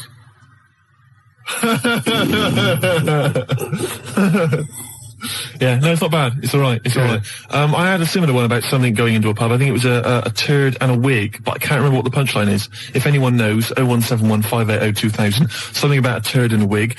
Gervais, I've also obviously got my celebrity relation, which I'll tell you about in a minute. That's about it then? Yeah, we've enjoyed ourselves. Oh, dear. Bald character, once drummer for Genesis, is more annoying. Who's lost this for? Smoked fish. Oh, what? What's this, Emma? That is what tenterhooks are. Oh, what are they? Oh, tenterhooks are what? It's what smoked fish are hung from. Excellent. And bald character, he's more annoying than Lenny Henry. Okay. Once drummer for Genesis, well, that's Phil Collins. You can't say that. Of course you can. I can say Phil Collins is more. It's a matter of opinion, isn't it? Yeah, but he said that on the phone. He said, please don't say that. It's a bit mean. Phil Collins is a deeply boring man. Anybody can say that. I won't say who it is who said it then. Okay. We've got out of it, haven't we? Joe Pasquale is less funny. Ooh, yeah, okay. Who's that? I mean, the point is that you can say that Phil Collins is a bold, boring man in the same way you can say Andy Peters is a raging... Gervais, Jilly thinks I'm adorable, apparently. Gervais, I don't think we've got time to really talk about this. Okay, what have we got to do next week? We can't say who your celebrity was, but I just thought we could phone in who you think it is. I mean, I've got a few ideas who your celebrity second cousin is. Your mum. Mr. Ed? No. Godzilla? No. The point is that this is a real celebrity, so, I mean, okay. Celebrity. So, I'm not making it up. It's not going to be as exciting as, whoa, it's Elvis or whatever. It's not that goofy, but it's still... they do share some of your genetic material? No, you wouldn't know it. Really? No, Normal? You will, yeah. Symmetrical? Really? A good-looking person. Blood reaching the surface? A good-looking person. Really? Yeah. Fantastic.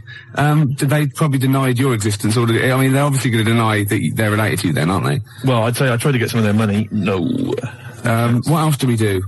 Send me some hideous pictures. Yeah, I'll just give the address again. XFM, 97 Charlotte Street, London, W1P. I've got to go to the pub.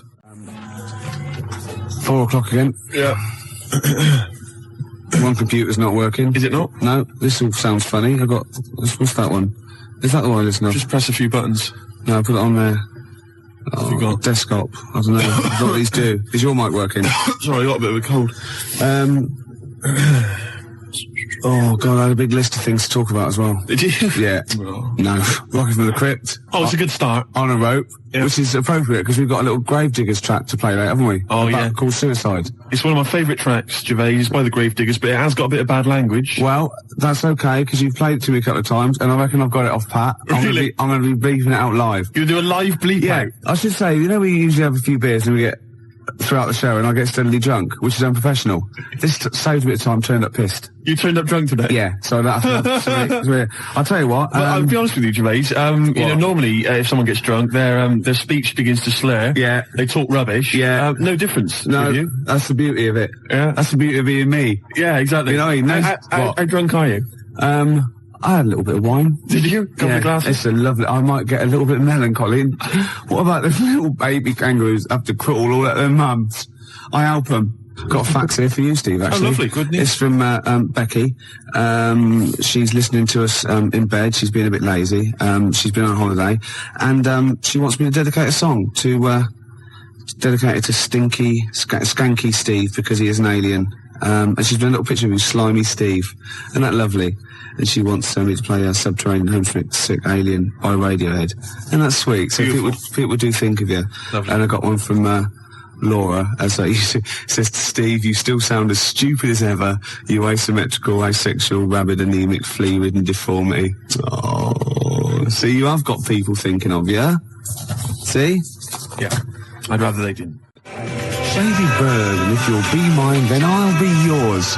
And Baby Bird was actually in this week with Claire. Was lovely, he? Lovely man.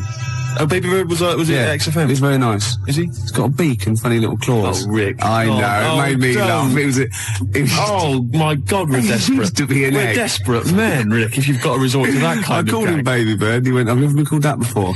Which is bizarre. But there's a band called Baby Bird. He's called Stephen. Can you go to turn that down next door? All the time to a show. Music, aren't they? It's Emma, it's not on. That's insane. I can hear a throb from the other room. Yeah. Someone's got... This is insane, Gervais. It's like trying to host a radio show. Yeah. And now he's laughing. Yeah. Oh, well, anyway, it's all going to be... we're going to play a track that you've brought in. That's right. Go on, what is it? It's a fantastic tune by the Gravediggers, part of the Wu-Tang Clan rap collective. Right, it's from their album. Not to be confused with the Wu-Tang Clam, which is a little shellfish. Yeah. That's into rap. Yeah, it swears a lot. Yeah, terrible, yeah. The track is... Got a muscle posse. The track is beautiful. You've probably heard it on the dance floor, maybe in some indie club. Yeah. 1-800-SUICIDES. Yeah. Now, I would stress, Rick, it has got a bit of bad language. I know. I mean, I've listened to this twice, and I reckon I've got got it off pat, I reckon I'm going to pull the fader down at just the right places and go, okay? Right, you're going to sort of bleep it out. And if it goes wrong, so what? You know, that's real. People have a problem with swearing. I don't. Do you? No. I mean, I'm doing it because it's rules, and, you know, the great thing about we want to stay on air because, you know, we take our job seriously. We do. And, you know, I think we're sorry, excuse my French, bloody good DJs. Well, I think you're absolutely right, Rick. Yeah. Let me shake your hand. Yeah, all right. There we are. Yeah, A good shaking of a hand there. I love a bit of rap. That wasn't actually French. No. Was it? It's weird, that, isn't it? Pardon my French. People always say when they maybe say bollocks. Excuse my French, but le plume de ma tante. Hey, come on, language. We'll be learning a little bit of a foreign language later. I've brought in Instant Yiddish by Fred Kogos.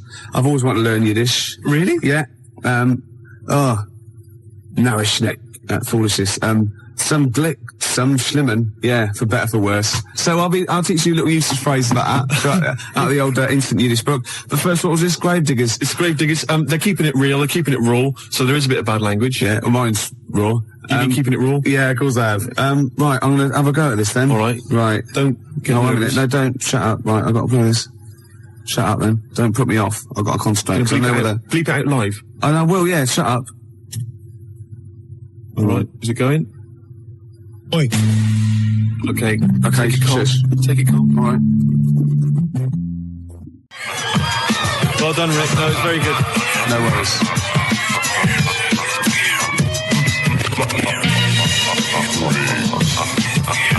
That's Gravediggers, isn't it? What's that called? 1-800-SUICIDE. I'm going to buy it, I think. Can I get the actual mix with me going, Yes, you can. Yeah. And that's for Steve Vox, who's listening in Reading. It's from Lee to him. And Steve is the president of the Geeks, Nerds and Losers Society, the GNL. Lee's the vice president. I got thrown out of that.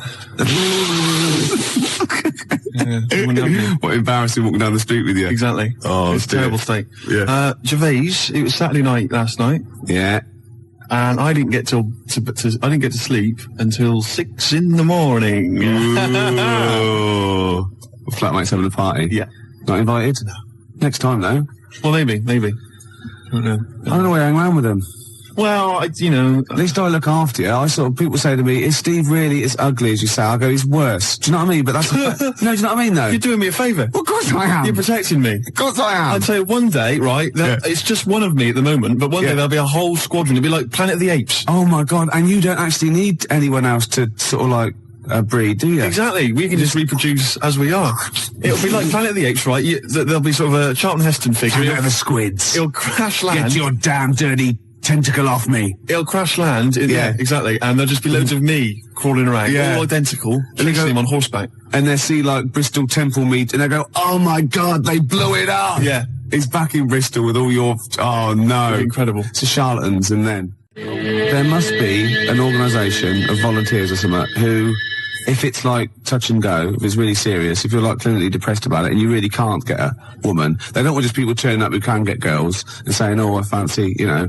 But in your case, you know, they'll speak to you, they'll see you, and I think, you know, there must be some sort of national health thing or private where you can actually sleep with, I don't know, a voluntary worker. You know what I mean, though? Well, yeah, there's people that... Yeah, I know, but there's people that, I don't know, volunteer for geriatric duty, you know, and they're exploding all over the place. They're covered in the stuff, right? There's people that work on leper colonies, right, for, you know, for nothing. There must be someone who will sleep with you out of sympathy.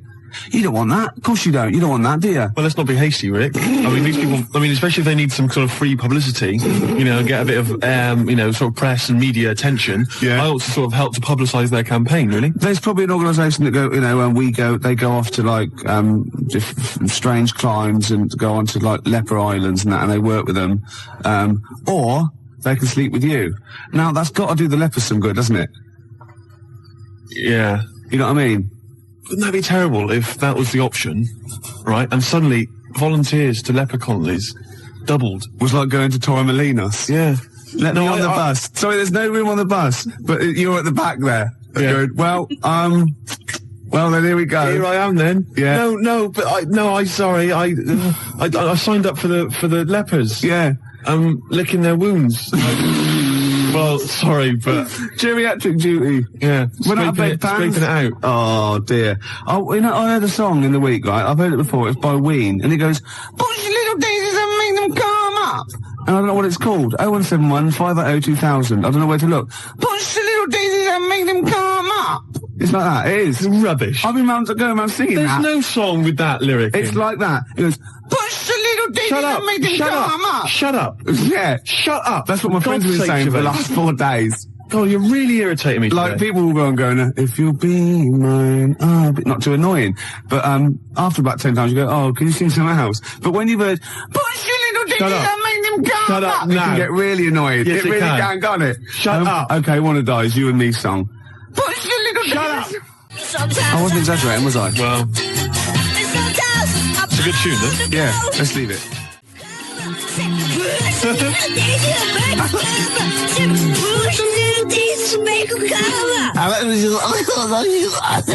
It's great. That's just going to gag.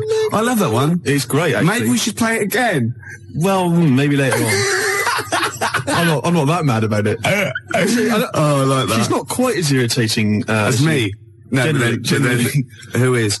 We were talking earlier about how hideous you, how you look, and you can't get a woman because you're quite nasty as well. And Emma, our producer here, who thought, look, this is not fair, you know, because Steve is quite affectionate. When you get to sort of know, you know, like E.T., when you first watch E.T., you go, ugh, and then by the end you think, oh, do you know what I mean? It sort of like gets that deeper. And she said, I remind you, Steve, what I said when I first met you, and this is like her best, you know, stab at a compliment to make you feel better. She said, I thought you're really not that ugly.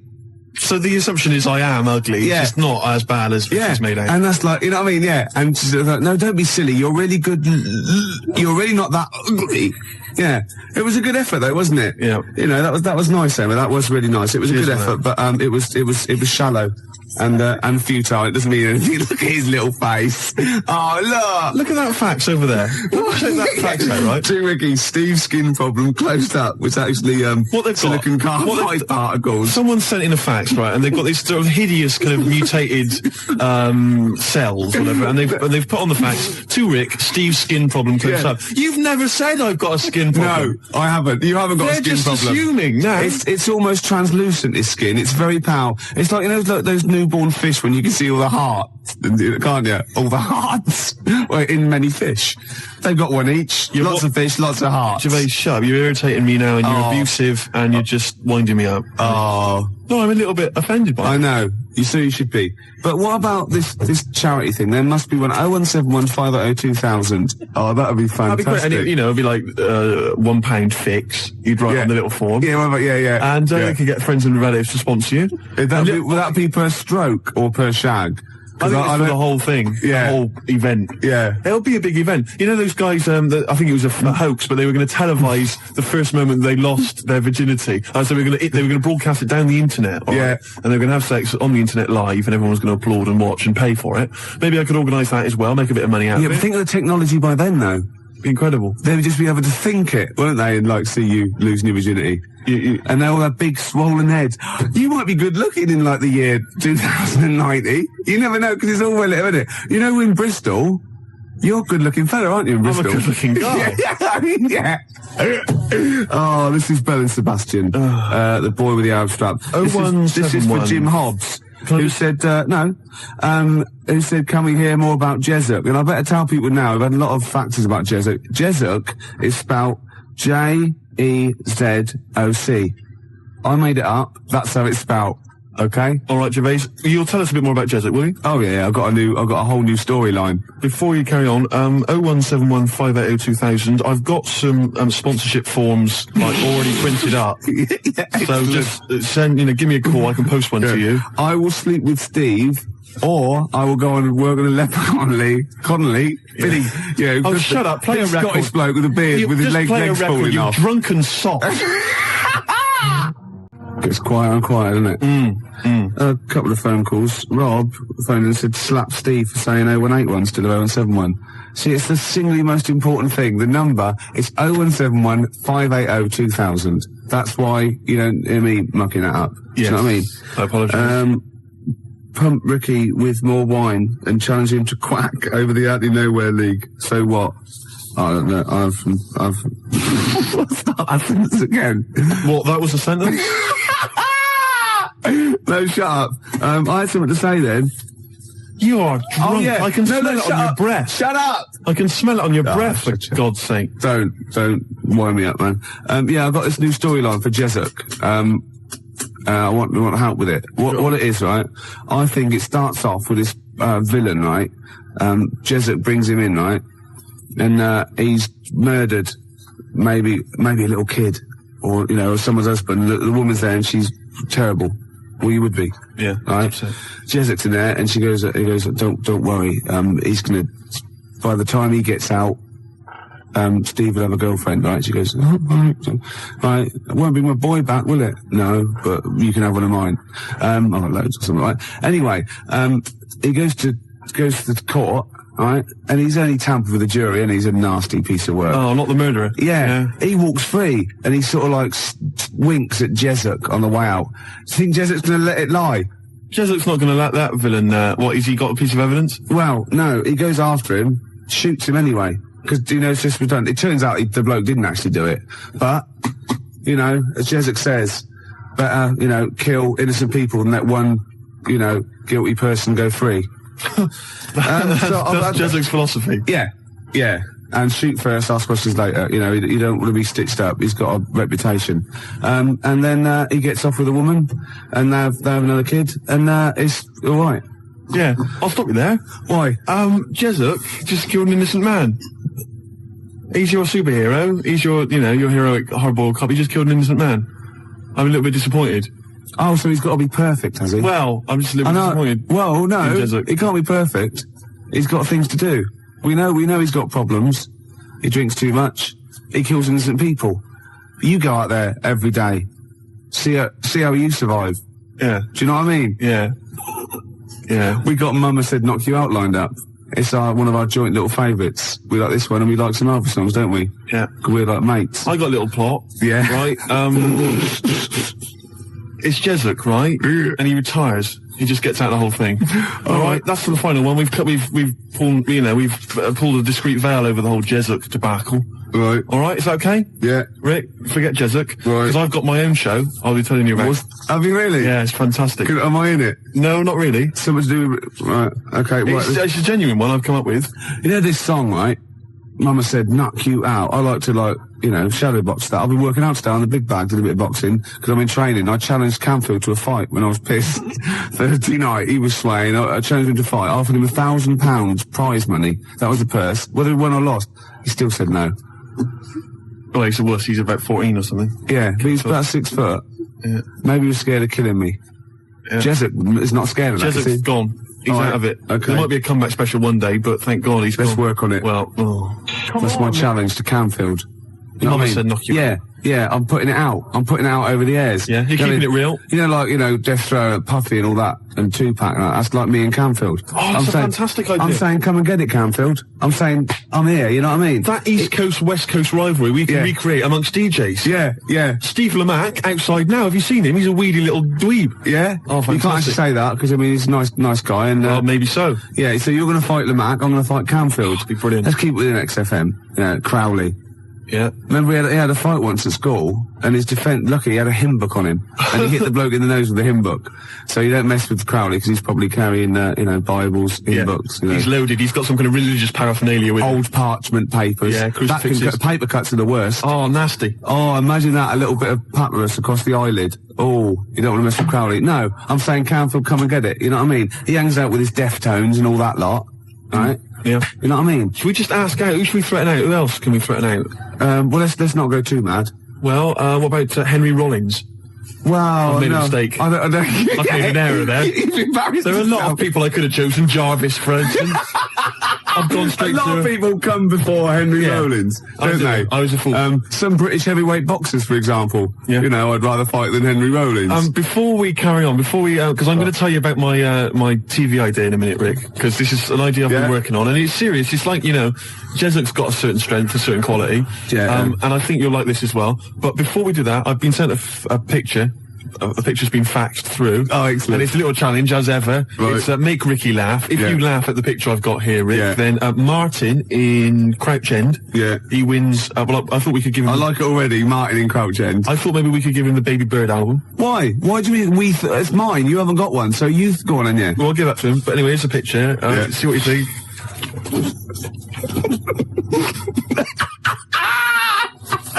I like it, because there's a little explanation as well. And it's subtle, because I had to get right to the end for the big line. You're not allowed to see this. No, that is fantastic. So well done to Martin. I think he wins an award. Yeah, he does, yeah. Yeah, okay. So if you want to win something tasty, give us a call or fax us through a picture. 0171 580 1234. Your pictures, please. Make Ricky laugh. You know your idea of this new show, which I haven't heard yet, right? But we should start getting together all the other stuff, or we're going to get ripped off. I sounded just like Albert Tatlock then, in the early 80s. Oh, we should go. I love that fact that you sort of, maybe you've got a sentence, it's got 15 words in. You reckon, well, if I get out an average of 5 coherent words to every 15 that I need to say in a sentence, that'll be enough. God, right. Jam or ISIS? Either one. Both rubbish. Oh, no, come on. They're both good big bands, aren't they? All right, Gervais, next, let's talk about my TV idea. Okay, let's do All Around the World, because it's probably going to be big all around the world, isn't it? Before that, the Jam, All Around the World. Got a fax here from my mate Nick. He's listening. Say hello to him. Say hello to Nick. Hello. Yeah. And apparently he's found a great website about Joey Deacon, so we'll check that one out a little bit. About Joey Deacon? Yeah. Oh, Joey. Yeah.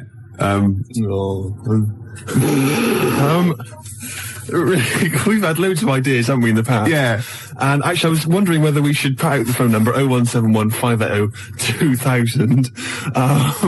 The reason being that you might perhaps want us to perhaps relate an old anecdote that you once heard on the show that you'd love to hear again. We could recreate the golden years. We could recreate some of the classic moments from the Ricky Gervais show. Yeah. And also, of course, we've had tens of thousands of ideas for products, for services, for TV shows especially, and board games, all kinds of stuff. I mean, we've come up with one recently, haven't we, that catch on. Sleep with me or play with lepers. That's right. I mean, that is a good service, isn't it? It's an interesting show, that. I imagine that's at Channel 4. Yeah, definitely. Later, really. Yeah, and we've also, of course, most famously, perhaps, had the Penis Puppet Theatre. Penis Puppet Theatre. So easy to manufacture. I don't know why publishers aren't, knocking on my door. Yeah. A lot of other people are knocking on my door. Ricky Gervais Meat Rations. Oh. Should be fun recreating. Get in the queue, Mum. It's Ricky Gervais's Meat Rations. Yeah. All kinds of great games. To be perfectly unfranked. Who's Snork? Who's Snork? Yeah. Great games. And if you've not ever heard us describing these, well, you've missed out. Yeah. You learnt your mistake. The tease penguin's probably my greatest invention. The tease penguin, can you tell us again? I forget. Well, it's just a penguin, right? You train, you put it in a lovely little French-made outfit, and it comes in, with, sort of breathes fishy breath on you, and slaps you around the face with its flipper. Yeah. Oh. Jezuk, obviously. But it doesn't let you go any further. No. That's why it's the tease penguin. Yeah, I see. Yeah. XFM Family Fortunes. Oh, I can see that on telly myself. Yeah, it's incredible. I don't know where you got the idea from. They just go into my head sometimes. Do they? Yeah. But anyway, here's my new idea, Gervais. Oh, come on. It's a great show. It's an exciting show, right? Right, go on. It's the future. Oh, yeah. All right. Crime has got so bad in the future, it's terrible, that there's not enough hours in the day, right, for all the cases to be tried in court. Right. Because there's just not enough time. It's a bit like, Judge Dredd sort of thing. Yeah. So what happens is, right, there's a night court. Okay? And it comes into session at 12 o'clock. Yeah. All right? And there's lots of lawyers and stuff, and they really deal with the dredge. I'm talking about the dredge, the crimes which you think are open and shut, Rick. Yeah. All right, the sort of stuff that Jezuk would just sort out, with a bullet. Yeah. You know what I mean? Yeah. We're talking rapists and murderers and stuff. Yeah. But or people who just piss him off. Exactly. But Ronnie Midnight. Ronnie Midnight. He's the hard-boiled lawyer, right? That's sort of the main figure at night court. And he gets dealt all these rough cases, right? And he thinks it's open and shut. Everyone thinks, that person, he should be electrocuted or whatever. Yeah. But no. Ronnie sees something in them. He investigates the crime during the day. So he's only got like 12 hours to sort it out. And then he presents the case at night court. Right, at night, and maybe often it's like Perry Mason meets. So he wastes taxpayers' money investigating people that might be innocent. Yeah, just kills them. Well, maybe so.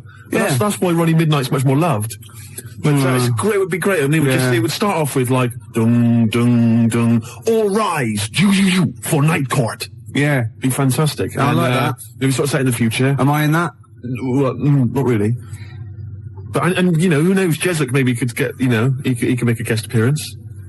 What do you think? I like it. Night court. I like it. I don't. Good, isn't it? Yeah. What's the problem? This rubbish about all this taxpayers' money investigating whether they're actually, you know. They're innocent. You're more of a Jessup kind of guy. Yeah. Just shoot first. Don't even ask questions. If his time's like, you know, of the essence, why ask questions? You've done, you know, what's the point? Yeah. He just like opening up old wounds, which is another favourite pastime of Jessup sometimes. And also a great idea. He loves opening up old wounds. A great idea for maybe a board game or a TV show. Old wounds. Fantastic. Oh, I'm going to work on this. Oh, and I've got Tip the Balance. I haven't even described that. Tip the Balance? After Embrace. Can you tell us? Emma goes out with a bloke in this. Oh. Yeah. What's Tip the long-haired type. What's the Tip the Balance? Well, Jessup wouldn't tolerate that. What's Tip the Balance? It's a board game for 4 rugby players or more. I'm looking forward to it. Yeah. Or the infirm. Or people who've just got no dignity left and we can get them on screen doing that. This is, my weakness is none of, ... Obviously ran out of... I was, reading News of the World on the way here, and, I didn't know this. You know, Tony Blair is the Prime Minister. Oh, yeah. Tony Blair. His father-in-law, which is Sherry's dad, is, that bloke, out of Till Death Us Do Part. What, I've got it? No, his son. Oh, blimey. Something about I don't know, I should get this right really, because it could be libelous, but it's something to do with some sort of doll cheat or something like that. What? Yeah, apparently. Cherry Blair's dad's a doll cheat? Yeah, something like that. Really? Or he's claiming some sort of benefit fraud, I don't know. But he was always the same when he was living with his dad, Alf. He was married to Una Stubbs, wasn't he? I mean, Sherry Blair's mum is Una Stubbs. I'll stop you there, Rick. I'll stop you there. It's so incestuous, isn't it? It's fiction. I've tried to explain this to you before, haven't I? The stuff on the TV, a lot of it is real. Some of it's fake. They're not really those people. Understand? EastEnders, for instance, that's not real. That's not real people. Yeah, well, obviously embarrassing, because obviously that is real, because I've seen them in real life. They were at Phoenix, got them were playing football, so that is real. No, that was the actor. That was the actors. Phil Mitchell was there, and Ricky Butcher. That was the actors. We have been through this before. Because I went through this the same day that I explained to you that only in the cat world can you piss on an object. I got a new stereo that way. They just get out of the shop, but I was too late. I got a new stereo, and it doesn't. It sort of shorts out because I actually weed in one of the back of the speakers. Did you? Yeah, but it's mine. I've got to get that. It's the best of.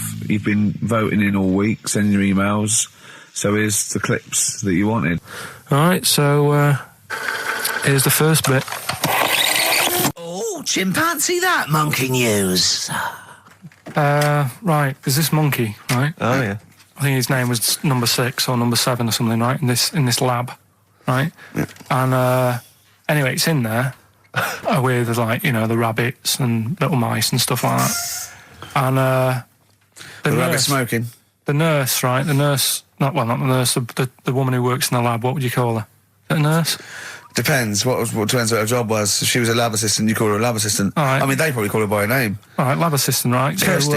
So she's... I think it's probably Kirsty. Right, Kirsty Morris. Well, she's in there, right? Yeah. And she don't work with many people and that. She's mainly on her own with, just putting lipstick on rabbits and stuff like that, right? Chimp fancies her.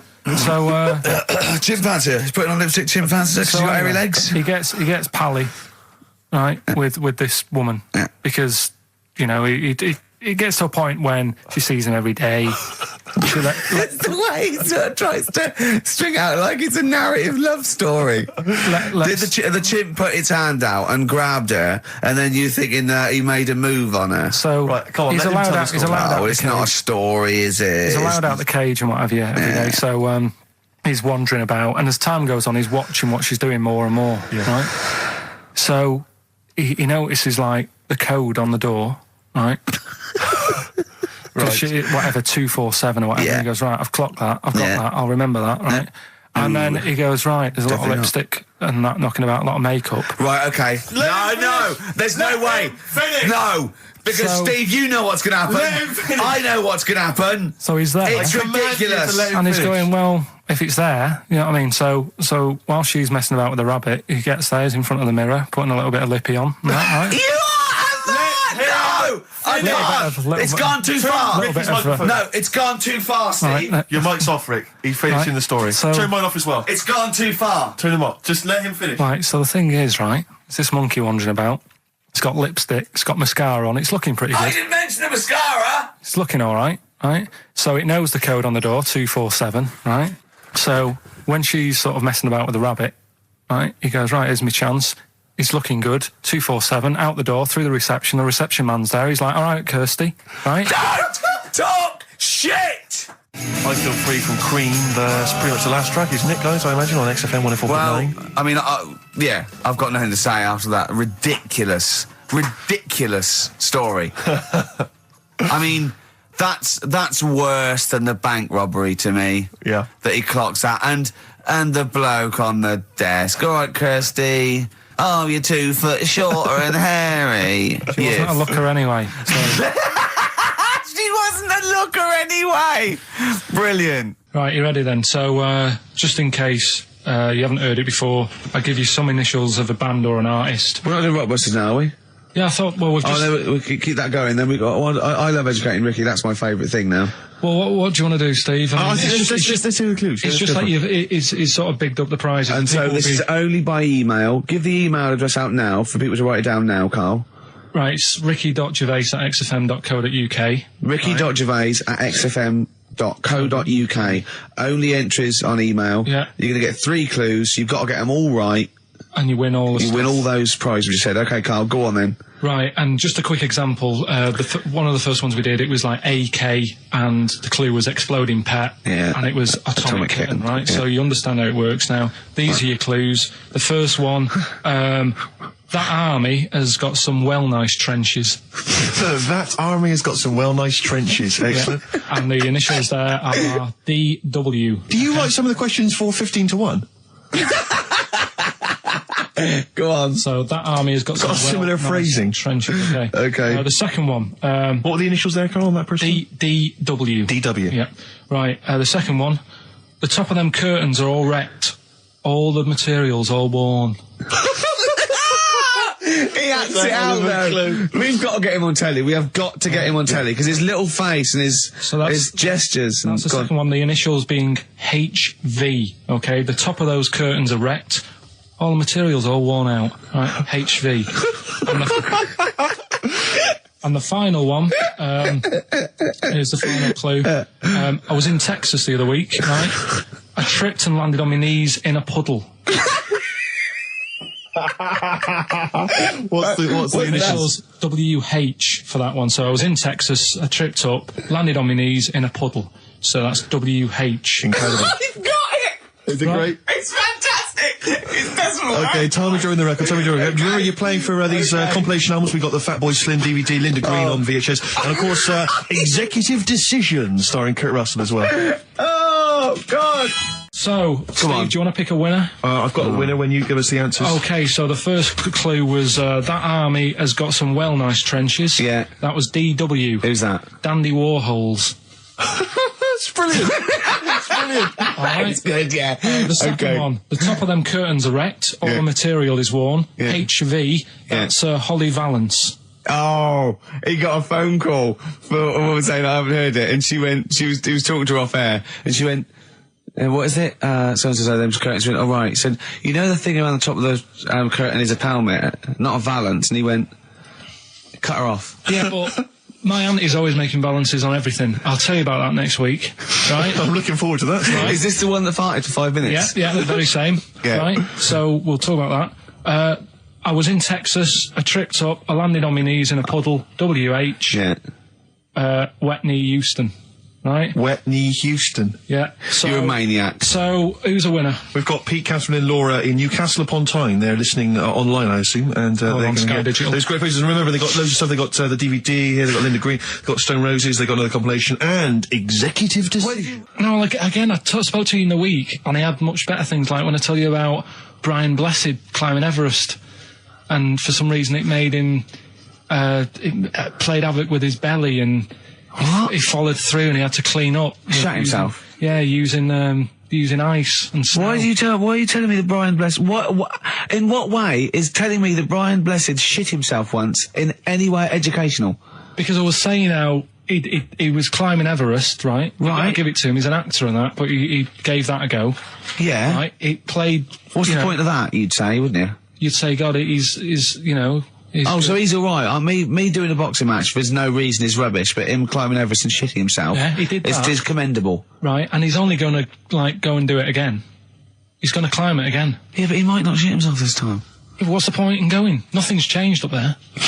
Yeah, good point. Yeah, What's it been? Well, it has. They've probably cleared it out by now. Right, but it's slip on it. I can't even read about Brian Blessed. Is it actually true, or have you libelled someone else? It was an interview with him in it. And what did he say?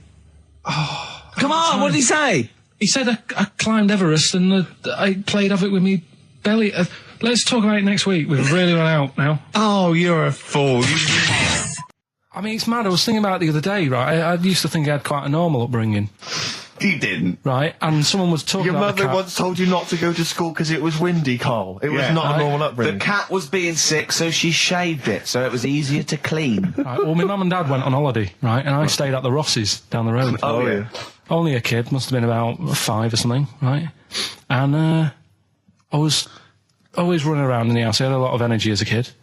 What the Rosses did, they had this cat that was dead violent, the most violent sort of angry cat I have ever witnessed. A tiger? It was honestly, Steve, if it was bigger, it would have been, because it was just always having a go at you. Yeah. If you went to pat it on the head, it went to bite you and stuff.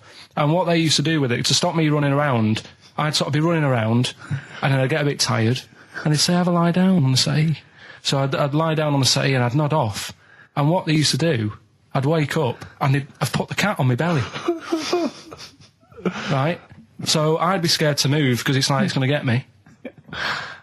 But it would keep you there. It kept me there, and it used to sort of slaver on me, and they'd sort of, go out or whatever, and I'd be lying there. That's not normal, is it? Karl, sorry, were you created by the Brothers Grimm for one of their fairy tales? What kind of a life is that?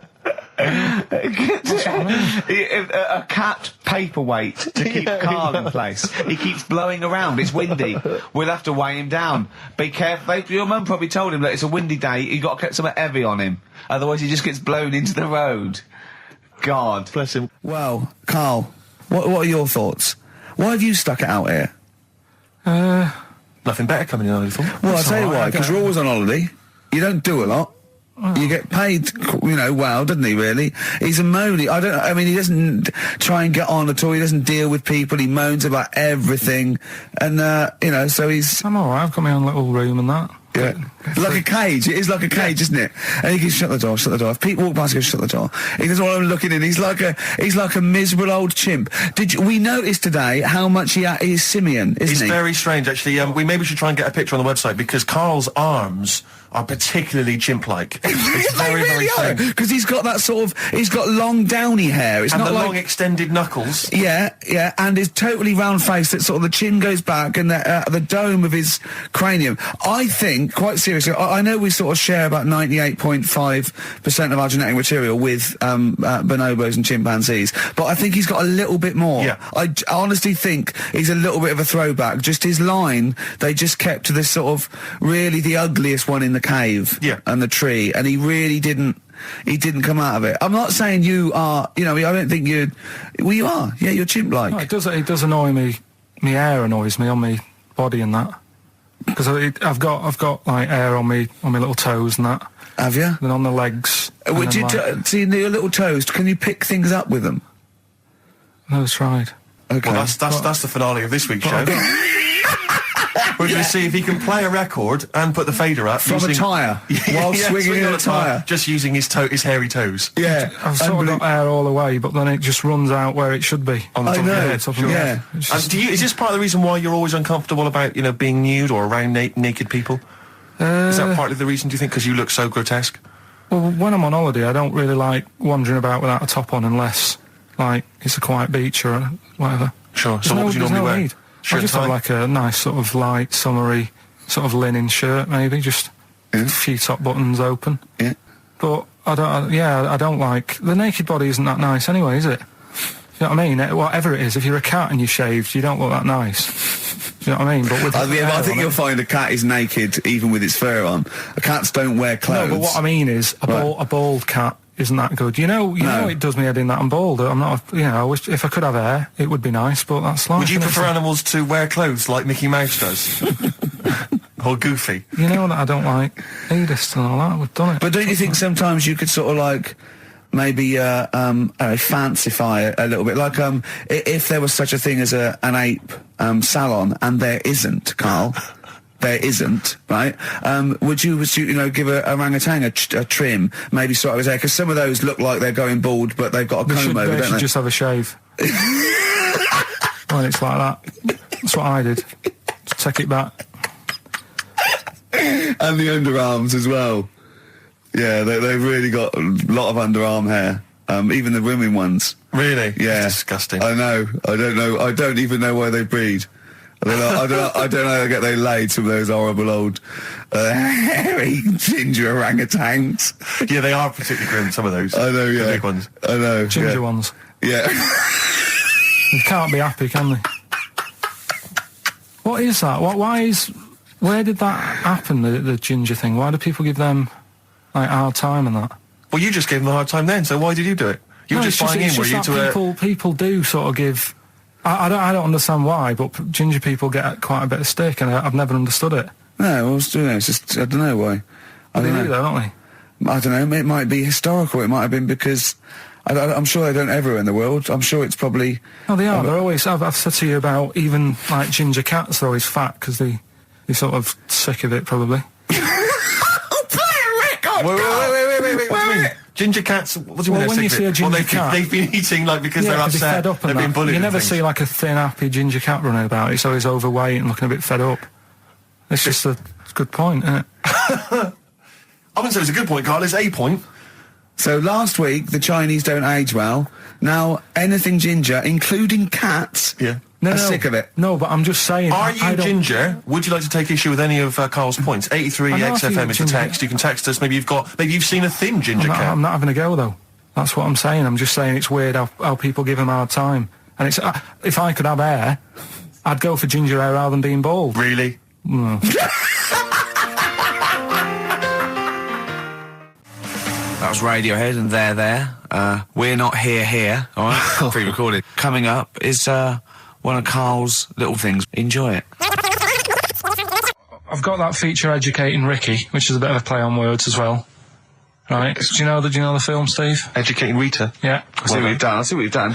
Go on. I'm doing that, and I teach Ricky stuff. What do you teach me, Karl? Well, I've got a few different topics. Go on. Do you know, like how you taught me about Hitler and Che Guevara and Winston Churchill? Mm-hmm. I'm going to come in with topics every week, and this week I've got ghosts. No, hanging bacon is one of the topics. Say that again. Hanging bacon. Hanging bacon. All the titles. Francis Bacon. No, all the titles are sort of named to sort of tease you and get you more interested in it. Hanging bacon. Well, you certainly intrigued. Go on. What's another title one? Hairy Chinese kid. I'm going to go for that one. If there was a university degree with that title... Yeah, no, I'm going to go for Hairy Chinese Kid, and I think. The final one, yeah.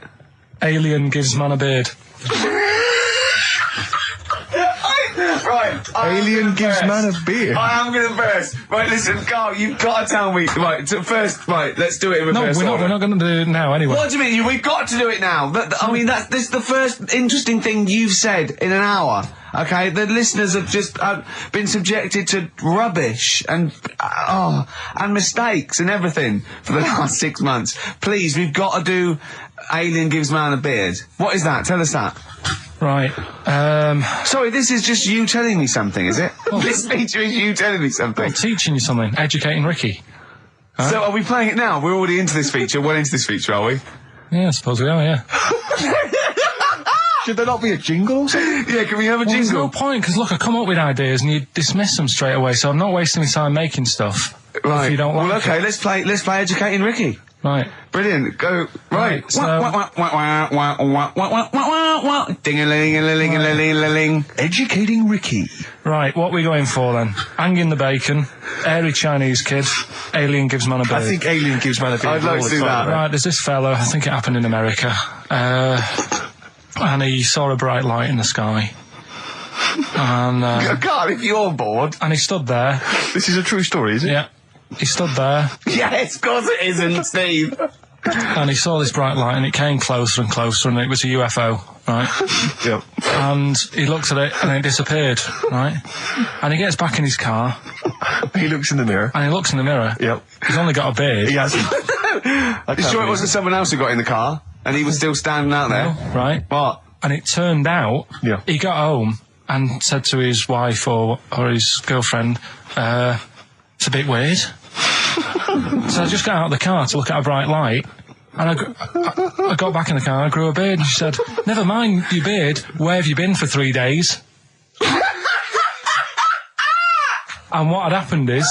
He passed out because he was pissed. No. The UFO had taken him for 3 days. Yeah. But he'd only thought that he'd only looked at it and it went away. Yeah. But what had happened is he took him and he grew a beard because he hasn't had a shave. Right, okay.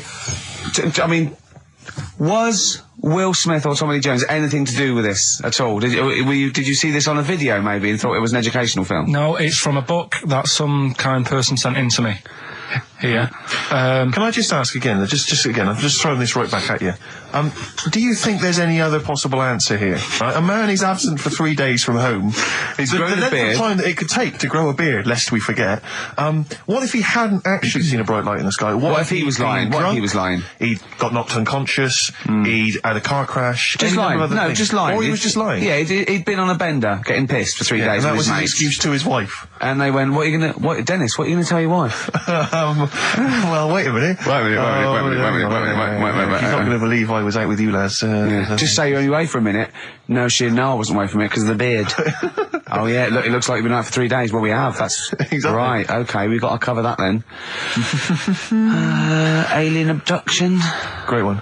Okay, let's try that. Do you see? That's a little scenario there that could have been played out. So when you say educating Ricky, what have I learnt from this? Never listen to you again. That's all I've learnt so far. Never listen to you. Yeah, we'll add a little bit more in here, right? Well, no. What do you mean add a little bit more? We'll add a bit more to this. What I'm educating you about. Go on. Right.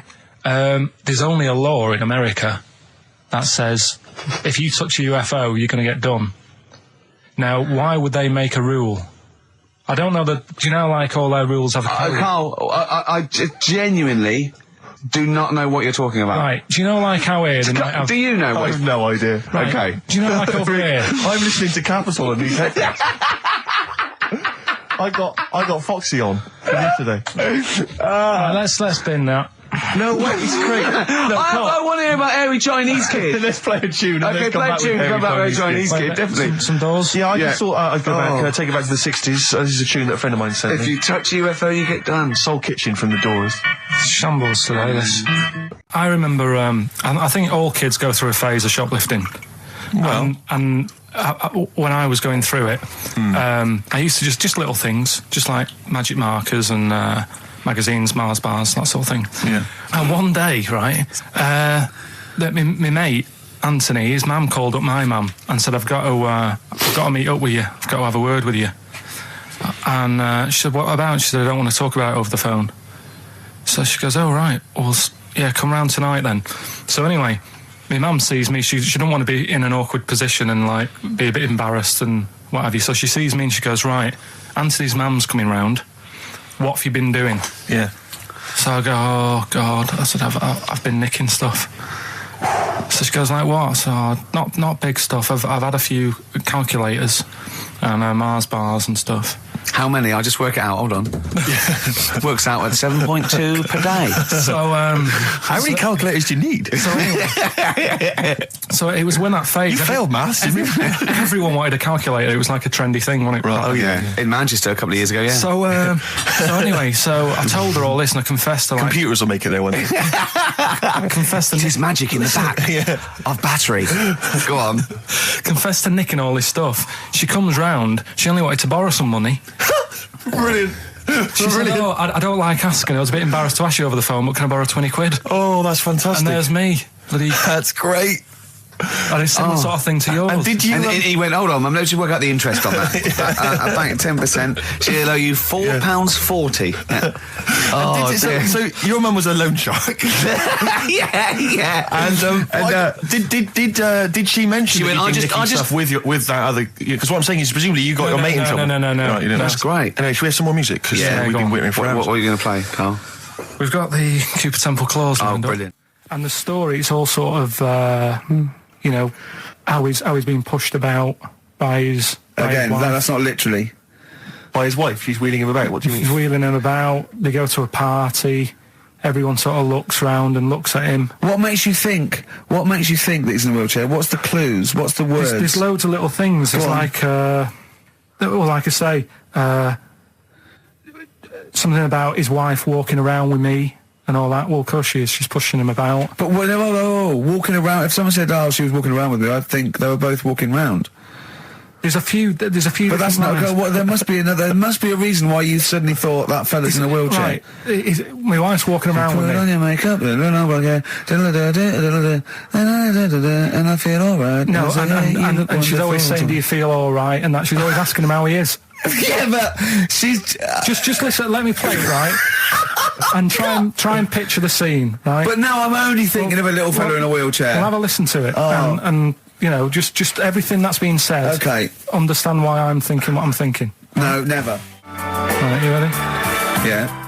No clue yet. Yeah. He's just sat there watching, probably. No. There's no. Wait until he's done. Yeah, no clue. Okay. No, that's all right. Right, that's just a woman getting ready, and he's fine. Yeah, he's just sat there, and he's got a great pair of legs. Right, well, he's sat there in the wheelchair watching. No, he's not in a wheelchair. Listen. Right? Yeah. Everybody looks at him. No, her. He's saying she turns heads. Walking around with him. Yeah, walking around with me. We're both walking around. Are you all right? Yeah, nice thing to say. He's all right. Right? Yeah, he is all right because he's got a great pair of legs. Right, he might not have any legs and that, but he's happy. He has got legs. Right. He has got legs. I don't know why you think he's in a wheelchair. There's no clue whatsoever. It seems to be based solely on, do you feel all right? Yeah. Which she's just saying that because they're together at a party. Maybe he doesn't know anyone else there. Leg. Right? Hang on. So he can't drive. Because he's drunk, probably. He's had a great time. He's been dancing. Puts him to bed. Because he's drunk. Well, is he though? He's turned out the light. His hands work. Is that it? Yeah, there's no clue. But the thing is, that's what I'm picturing. But that doesn't mean it happened. You picture people that are half man, half moth. It doesn't mean it's possible. Do you know what I mean, Karl? What you think is usually not true. Suzanne is totally right. There is no reason. I have never, ever thought that Eric Clapton was singing about a little fella in a wheelchair. And the one clue in that, there's two, isn't there? Are you all right? Oh, let me say that, little cripple. Right, and I'll give her the car keys. Oh, well, why is she driving? He ain't got any legs. Pushing him around and that. No, pushing him around. So we'll do one more next week then. Oh, that's a wonderful, wonderful clip, and a great record that preceded or followed it. I'm not sure. But could I make some dedications? Yeah. Because I last week. Just before we had to come in to record this, I popped out trying to get onto the tube, and I had a nightmare because there were millions of protesters, so-called protesters. Now, a lot of them obviously doing good work. There was one fella, I think you'd have appreciated it, because I know you are very politically active, and I think this guy has really studied hard, and he's realised the best way to make his voice heard on the international political stage is to ride around on a tricycle wearing a jester's hat. He was really shaking up the bloody government. I wouldn't want to be George W. Bush about now. Not indeed. Once he sees that. Imagine his aides rushing in and going, George W., look at this guy. Where's that? That's in London, England. Okay, call off the forces. Is that a large tricycle? Yeah. Is he wearing a nappy? Get me Colin Powell. Why'd you call him Colin, not Colin? It is the way he likes it. Don't about. Just call off the troops. There's a in a jester's hat. Call the troops off. Just bleep some of those bits. Can I just ask Karl how he got on over Christmas? Because the last time I spoke to him, you hadn't bought a present for your girlfriend. I have to say, I was on tenterhooks all Christmas. Well, you changed it. After that show, I felt bad, even though I shouldn't have done, because Because you hadn't bought your girlfriend a Christmas Yeah, but present. I said to you, I booked a table at a hotel in Covent Garden, had Christmas dinner there, which was nice, right? It's good food and everything. Didn't feel like enough to me. Well, then I went out and treated some stuff, and then... No. A couple of days before Christmas, he went, I took Suzanne to that hotel we're going to go to for Christmas dinner. We had tea and cakes. And I went, oh, you treated her? He went, no, she paid for it, but I was just showing her what it was going to be like. That was her extra treat. She paid for it. I love that. Brilliant. Yeah. Well, it was a dear. It was like 150 quid for a meal for two, which is pretty dear. So I'm not going to buy her cakes as well. I love that. All right, love, have anything you want. You pay for your own pudding. I'm not mental. Yeah. So you treated her to some other stuff. Yeah, some bits and bobs. And then yesterday, she chose them and you paid for them. What, the presents? Yeah. No, you chose them and she paid for them, but you know it's the thought that counts. I got them on the way home that Saturday. Well done. And what did you buy? Shops. Well, just some bits. It might be personal, Steve. Well, I don't care. Just some bits. Yeah, Just bits and pieces. leave out the personal bits. What bits? Just little things. And then yesterday, right? A monkey wrench and a new washer for the shower. Yeah. Some recordable CDs that you need for your job. Oh, dear. Now, when you gave those presents to her, did her face light up? Right. I don't want to tell you what they were, right? But she wasn't that impressed. You're going to tell us what they are now, tell us what they are. You even know what they are. She told you on Christmas Day. Hold on, wait a minute. But it doesn't matter what they are. It does matter what they are. It doesn't. It does, Carl. It's you, mate. Of course it doesn't matter. Oh, God! Have you just remembered? Yeah! Right, but there's no need. I've got to tell him, Carl. I really want your permission because I don't want to be I know it's not, but we know it's not that embarrassing. It's really quite sweet. Yeah, but in a way, right, the way I look at it is, right, Christmas, even when I was a little kid, right, is not... Please let me tell him, Carl. Well, let me just tell you first, though. Let me tell you why I didn't go all out on the old present front. All right. Justify yourself. Right? First of all, I've covered it up since then anyway, right, with that present, because I bought her some shoes yesterday, and she did say, I'll give you the money for them, but when I get home, I said, it's all right. I said, you can have them, right? So not only did I buy her some food on Christmas Day, I got her shoes. She's probably had a total... And they feel like a horse. Yeah. It's sort of like, yeah, there you go, there's your shoes, there's your food, right, bed down, see you later. Yeah, but what I'm saying is she's done... fed and clothed. Yeah, did you comb her hair? She's done well this year, right? So... The thing She's done well this year. It's like you're a single parent living on a council estate with a smack problem, and you still managed to buy them some Lego. When I was a kid, right, it wasn't about what you got. I remember one year when I was about 8. Right, this is going to make me cry, isn't it? This? No, it's not. I'm just saying the way it is. Right, I woke up at about 4 a.m. And I was like, oh, what I forgot? And I couldn't sleep. I was that on edge. It's the excitement of Christmas, isn't it? It's like, oh, what's wrapped up? I need to know. Sure. Yeah. And it's the fact that people are saying, no, you won't know until tomorrow. Yes, sure. That annoys you and winds you up. Okay. So I got up at 4 a.m, opened my presents, and then went, right, I know now, went back to bed, had a great sleep. Yes. Right? So it's nothing to do with the excitement of what you get. It's the excitement of not knowing what you've got. And then what happened when you got up to go down with the presents? What you're saying to me is that you could wrap up a brick because the thrill of Christmas is in hoping and being excited about what it is, not the actual gift itself. Yeah. Is that what you did? Did she get a brick? No, let me tell him now what he got. He got her a present, right? And she said, she came. I said, yeah, he got me. It was an industrial-sized packet of condoms. It was a joke gift. No, it wasn't a joke. gift. It wasn't even a joke. I went home that Saturday after the year, past Boots, thought, might have something in here. They were on, like, some value. Right, you passed the Were makeup. they used? The makeup. You passed all the other... Past the makeup, stuff. past the lovely vanity cases. Yeah, the foot spas. Exactly. Yeah. Hold on. How much are these, love, for 100? Yeah. $4.99. Yeah. Do I get them reduced if I buy in bulk? So how many did you buy? What was it? I don't know, probably about 100. Right, okay. And is she allowed to use those with anyone? Did you wrap them? Can she just go out and have a wild time? Well, you don't need to wrap. They're already wrapped, aren't they? Oh. And then what did she say when she opened them? No, wait. Carl, what did she say? Right, play a record and we'll come back to this. You're worse than my father. That's genius. Me and Karl went out, right?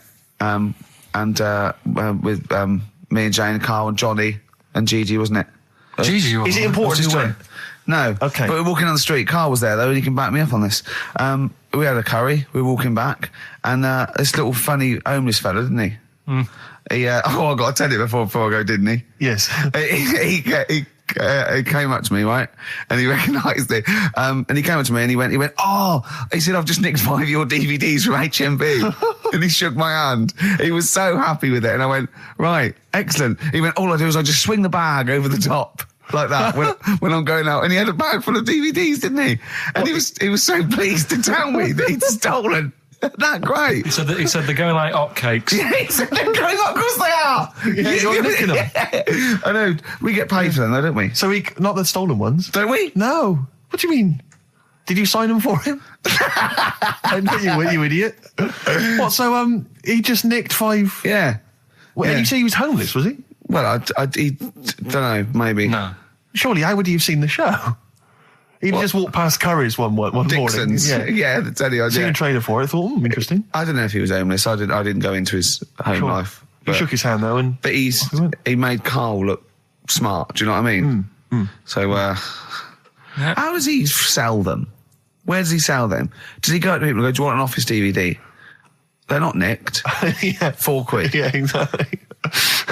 Are these stolen? No. They've still got the tags on them. So then I was thinking, imagine like going to the doctors and he's saying, yeah, everything's all right, your heart's good and everything, but your heart's good. What, your Larry's or your heart, you're in good form and whatever. Sure. Yeah, it's good news. You know, I had Giano in earlier. He's not looking good. Yeah. I had fat smaller. But you're all right. But your hands need to come off. Right. Blimey. But that's bad. Like, I get a second opinion initially. But I better good news, I've got a nice pair of feet I can sort you out with. Yeah. And he puts them on, and then I was thinking, right, first of all, washing up, what would that be like? But Steve, that'd be tricky. Yeah. And then the second thing was, it'd probably ruin the sort of the shape of your jumper. Because you had to keep putting the feet through there. Yeah. And then I thought, but I could still cycle in. Okay. To work. You could run in. Well, that's the thing. You'd be really fast. Well, that's what I was thinking. I thought I could still cycle because I could balance, and then I thought, but the only thing is I probably couldn't pull the brakes. Because of the little short things. Yeah. And then, like you, I thought, but then again, you're running in half the time. So that's what was going on in last night. Right. That's what I was thinking about. So sure. did you? How long did this take? Well, how long does it take to wash up? Right, because I imagine you just being there for like all night. Probably 25 minutes. How long did the little Chinese fella dance for in his pants? He's always doing it. Last night he was at it for like 10 minutes. Yeah. And his girlfriend never sits in the same room as him. She's always sat in the bedroom. She's going, you dance in pants again, I go in next door. Well, she was in the bedroom. She's always in the bedroom, sat on the floor, on the mobile phone. Right. All the time, yeah. It's weird how people's lives are just like, it is like that Groundhog Day thing. It's like, you know, he's jumping about in his underpants. The old woman's sat there reading a book. Yeah. And that's what got me thinking about my life. Do you think she ever goes... Are you sure she's not dead? Every time you look down there, she's just flicking through it. She's just reading this book. The pages never turn. She never seems to finish it. She never moves from her chair. Are you sure the Chinese girl's cats going? Are dead around her. I'm going into next door again. That little round-headed fella's looking in. He's looking in at me. The bouncer goes, "Don't worry, love. I'll go and beat him up." But he's always getting ready. That's true. They see you staring at him, washing up, going, "I could have feet here," and they get scared. The old woman's dead. Oh, Karl, dear. can you tell us roughly which neighbourhood you live in, so that we know? It's central. Central, is it? Yeah. Wow, imagine if that little... Was he a Chinese fella, did you say? Yeah.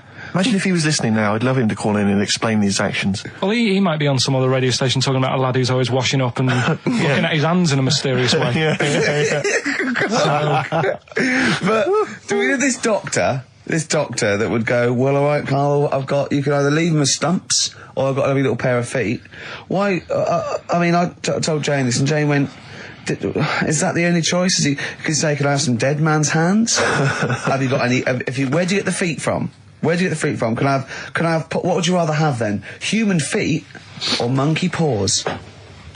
Well, I mean, that wasn't an option last night. If the doctors said... No, it wasn't an option last night, but don't forget, it's in your head, Karl. This didn't happen.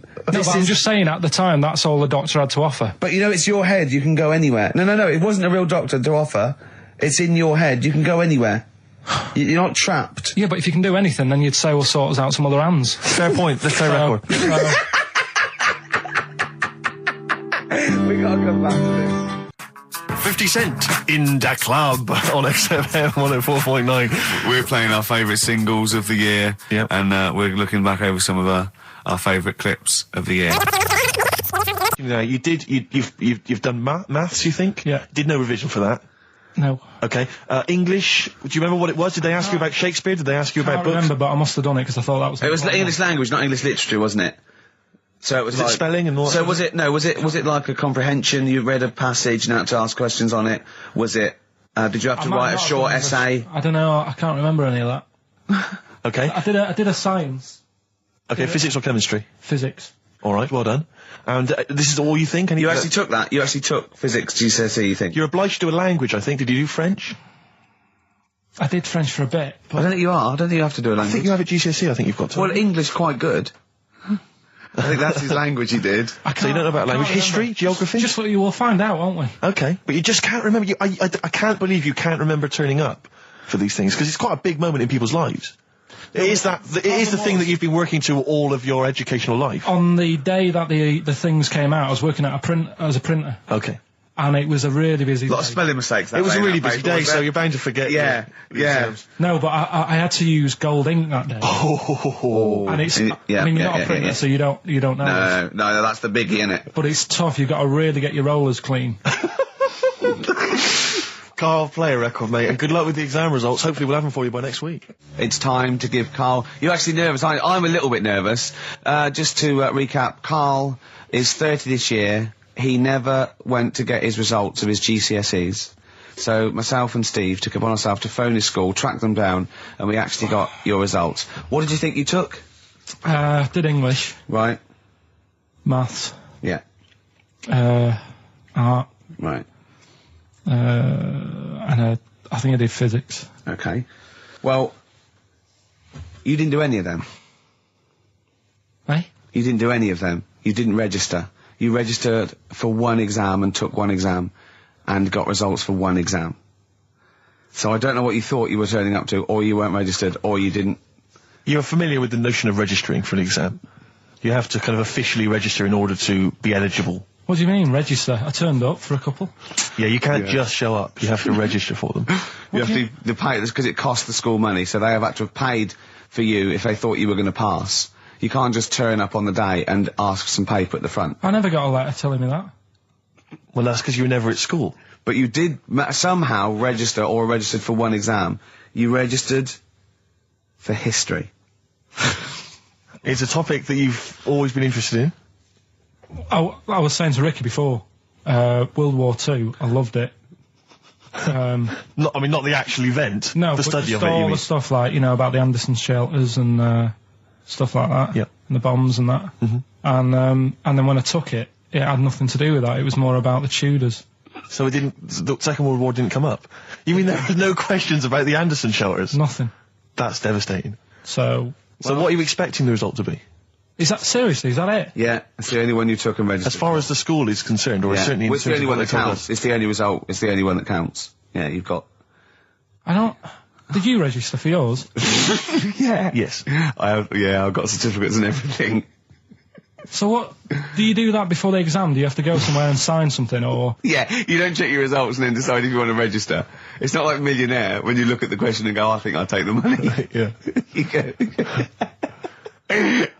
No. But anyway, you must have registered for one, or maybe your teacher put you in for it. Well, I didn't do it. They must have been confident. They must have been confident. They must have thought your best bet was history. Right, so... What did they get? You got an E. Which I think, technically, is a pass. E? It's a bad pass, but there's F, and there's... You're not going to be doing a PhD. You can get an F, right, which is fail, and then a U, which is ungraded. Now, I don't know why the U exists, because F means you failed. You is like them going, you not only failed, but you wasted my time. So we're annoyed that you took this exam. So you thought they'd register me to get an E? Well, they didn't. I think they were hoping. It was rather like you with the lottery. They were hoping for something better than You nothing. see, I assume that the man who registered for that thought he can scrape an E if Anderson shout was come up. Yeah. Well, that's it. You've got... Now, what I'd like to do, Karl, is... I've started your re-education. You've read a book on Rasputin. I'll be asking you a few questions about that later. I've got another book for you to read next week. Next week, I'm not in the mood. What? Not in the mood. Oh, come on.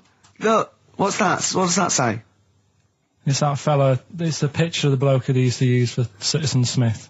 Yeah? Che Guevara. Yeah. Yeah.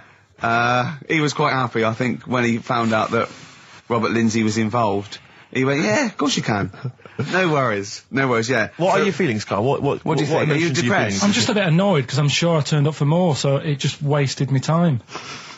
Listen, they don't matter. I'm sure you're doing very well. You know, you can educate yourself. GCSEs are merely a step on the ladder to help you, not just for education, but, you know, they're more vocational than anything else. You're doing very well, and you're reading books. Don't worry about it.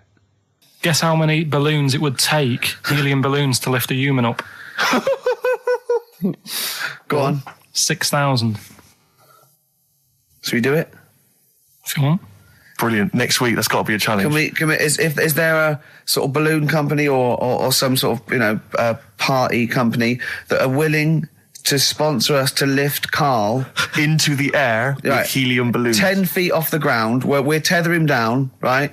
Is there someone willing to pay for 6,000 balloons to try and lift Karl We can maybe up? get some kind of company to sponsor it. I'm thinking like Electrolux, if they're going to sponsor puddings. If they're going to sponsor puddings, you know, and celebrities, Russ Abbott, they will sponsor Karl being lifted. Heat magazine, come on. They're big selling, very successful magazine there, and they know about Karl because they've mentioned him. Heat magazine, can we have a heat balloon? Yeah? Oh, 6,000's an awful lot, into the air. Yeah, it's the heat 6,000 Karl challenge. Lift Karl 10 feet into the air. Yeah. Come on. What about if it was Karl and Dr. Fox? We could get 2 different balloons. I think we need a lot more than 6,000. A lot more for Fox, isn't it? Mix, yeah. The heights. I just explained what I'm laughing at, right? We just had a call from someone saying his company would sponsor Karl, right, to be raised by all these balloons if he could have a walk-on part in the office. And we immediately went, we're worried about that sort of thing. You can't really promise that artistic, you know. And I was worried about the legality of it as well. How can you promise someone that for personal gain that's a private and all that sort of stuff, right? And I went, I don't know. And anyway, put the phone down to him and Karl went... I love the fact you're more effing worried about that than me being raised 30 feet in the effing air. You started getting scared, did you? Are you worried about it? Well, you're quite excited about the idea of the challenge, aren't you? I like the idea, but I want, like... Why do you like the idea, Karl? Oh, what if it went all wrong and we're there going, the humanity of it. I think we need Karl, to get... he's just... And the rope would pull out my trousers. Oh, no, it's definitely got to be Dr. Fox if that's going to happen. God. Oh, we've got to do this. So hang on, but let's just think about because wait a minute, we say this, but we'd have to get all kinds of health and safety people involved. No, we wouldn't. Of course we can't just start raising it in the air. No, you're allowed to do it on private land, aren't you? Look what happened to the Hindenburg. No, but I was just saying there was lots of people died. Listen, look, all we do is we get someone, right? But what if he gets loose and he just floats off into the air? We know it, and he meets his magpie that he lost. He used to peck his grifter. Balloons. His balloons. So I'm so excited about this. Listen, we've got to do this. No, but please. Shut up a minute. Let's just stop and think about it. It's 60,000 balloons. Look, no, it's not. It's 6,000. But 6,000 balloons. That's a lot of balloons. No, it's not. No, it's don't not. be silly. For sponsorship, people pay for... no, listen, it's worth it. There must be a company out there that'll pay for this, just so we can film it. Hang on, is there not an easier way of just getting one big balloon? Then the challenge is... There's no challenge then. No, it's got to have people coming up and hooking balloons. It'd be like Buckaroo. And the person who puts the balloon that actually raises him 10 feet wins a prize or something.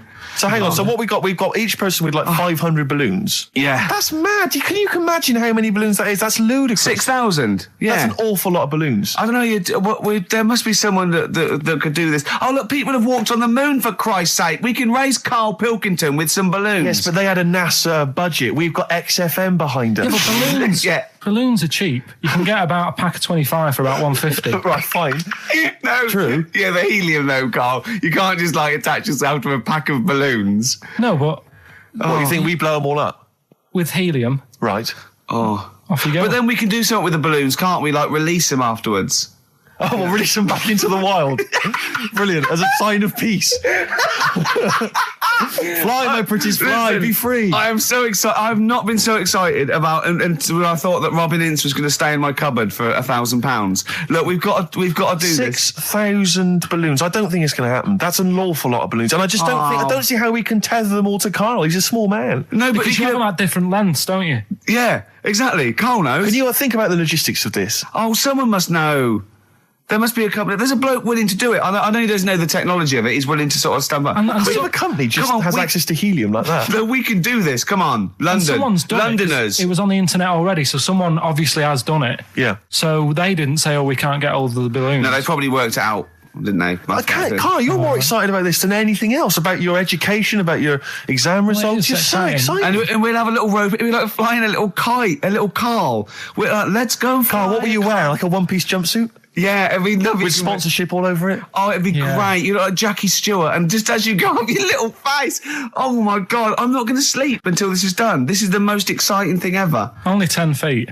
10 feet, yeah. We need some kind of rope to sort of tether you to the ground. Yeah. We don't want you sort of flying off. This is going to be great. And he'd have a little crash helmet and everything, and little Dee boppers on the crash helmet, like he's a little flying ant. Definitely. We give him a little, oh my God, can we give you an outfit, like little wings and everything? Can we paint your face with like children's paint? I'm not doing all that. Why? Oh, because that would be silly. Oh, please, Karl, do this. Do it. We'll do it for charity. We'll do it for charity, yeah? Right. Yeah? Oh, this is We'll do it for children in need. Please, just phone in if you can help us. Lift Karl up 30 feet. Let's say 30 feet. I think it has to be a decent... Yeah, it has to be a decent height. Is there a world record? Because we want to break that if we can. Yeah, we want to break that. What is the world record for raising a man by balloons? Yeah. Okay, so listen, let's just finalise details here. We've got... I'm so excited. Email address, ricky.gervais@xfm.co.uk. ricky.gervais@xfm.co.uk. What's the number? The number, Karl? 08700 800 1234. Give it again. Lift Karl. 08700 800 1234. Sponsored by Heat Magazine or something. Maybe even if you've just got an idea about how we might be able to organise it, how we might be able to get it done, if you've got contacts, anything, just get in touch, give us some information. Oh, that'd be great. Karl, we're going to try and get Karl in the air. Anyone that can help us, take him up with helium balloons. Our friend Johnny Mango called again. And apparently the record's 11,000 feet. Karl is getting a little bit nervous. Yeah, the world record is 11,631 feet raised by hot air balloons. Yeah. How tall's Canary Wharf? It's 11,631 feet. Exactly. I don't know, Karl. Is it? How much higher? It's a long way. More. I'm not doing that. Because I'm like 6 foot something. Yeah, think of that. Just look at Steve. All right. Yeah. But you can change your record. You could say, well, the sort of balloons are the one with Mickey Mouse on it or something. Yeah, could I just say something? That man did 11,000 feet, but he wasn't naked. All right? Come on, Karl. Your 30 feet will be the world record for naked ballooning. Yeah? Think about it. All right, it's for charity. Well, thank you for listening, everyone. We are going to raise Karl. And after Karl said, and just to think, my teacher said I'd never be a high flyer. So this is your chance, Karl, to shine, to fly. Steve. It'll be brilliant. 104.9 XFM, hello. I'm Karl. Ricky Gervais and Steve aren't here.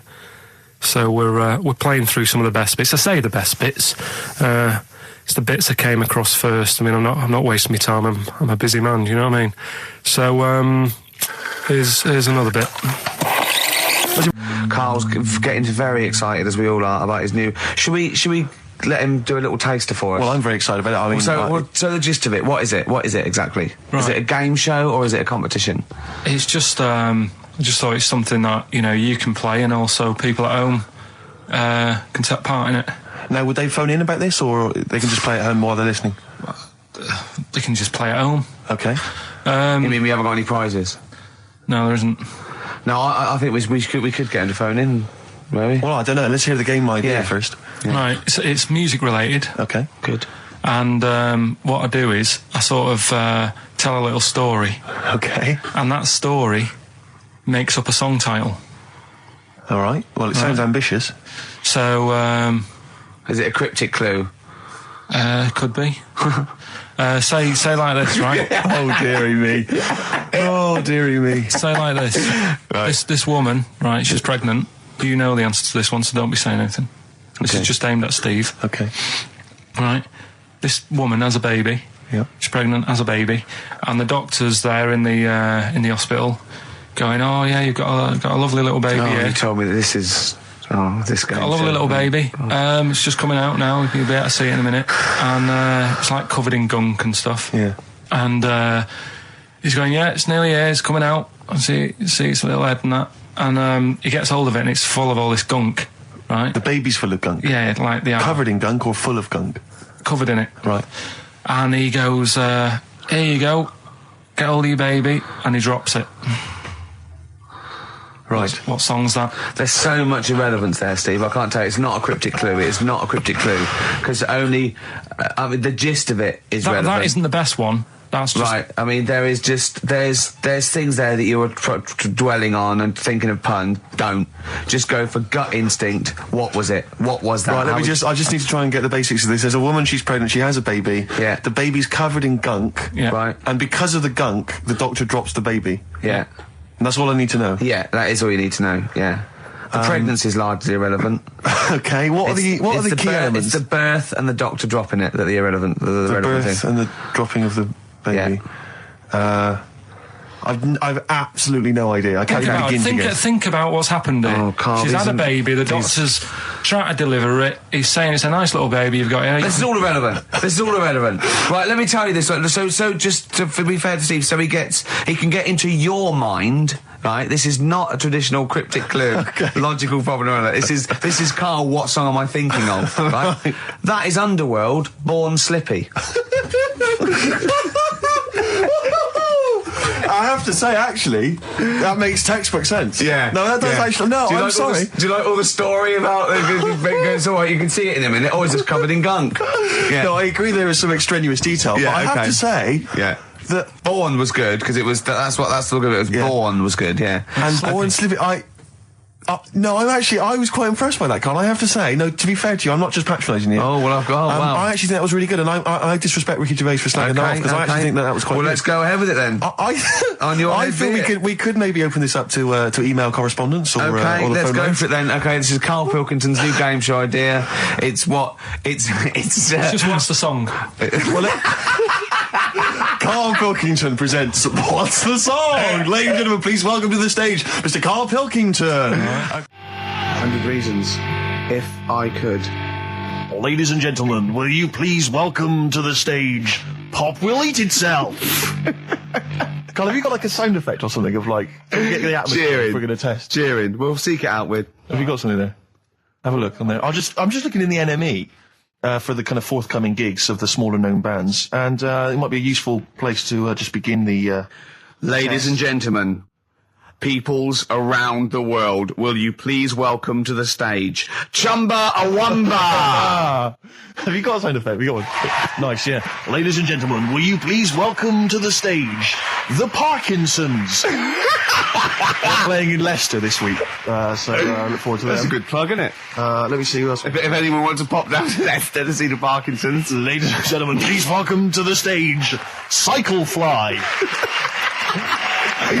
Okay. Oh, there's a genuine one here. This is someone. Simon's emailed, and he says, "Will you just test this name for us?" Okay, Karl, if you can. There you go. Ladies and gentlemen, will you please welcome to the stage Coach? Not utterly convinced. No, it's not too bad. It's not. I'm worried about the sound effect. We start to sound like Chris Moyles or something. Well, he's a top broadcaster. Everyone loves him. Losing weight as well. He is hilarious. funny man. Just there's one more coming here. I'll just check this one. Ladies and gentlemen, will you please welcome, this is Chris Oxford. Ladies and gentlemen, please welcome, Meanwhile Back in Communist Russia.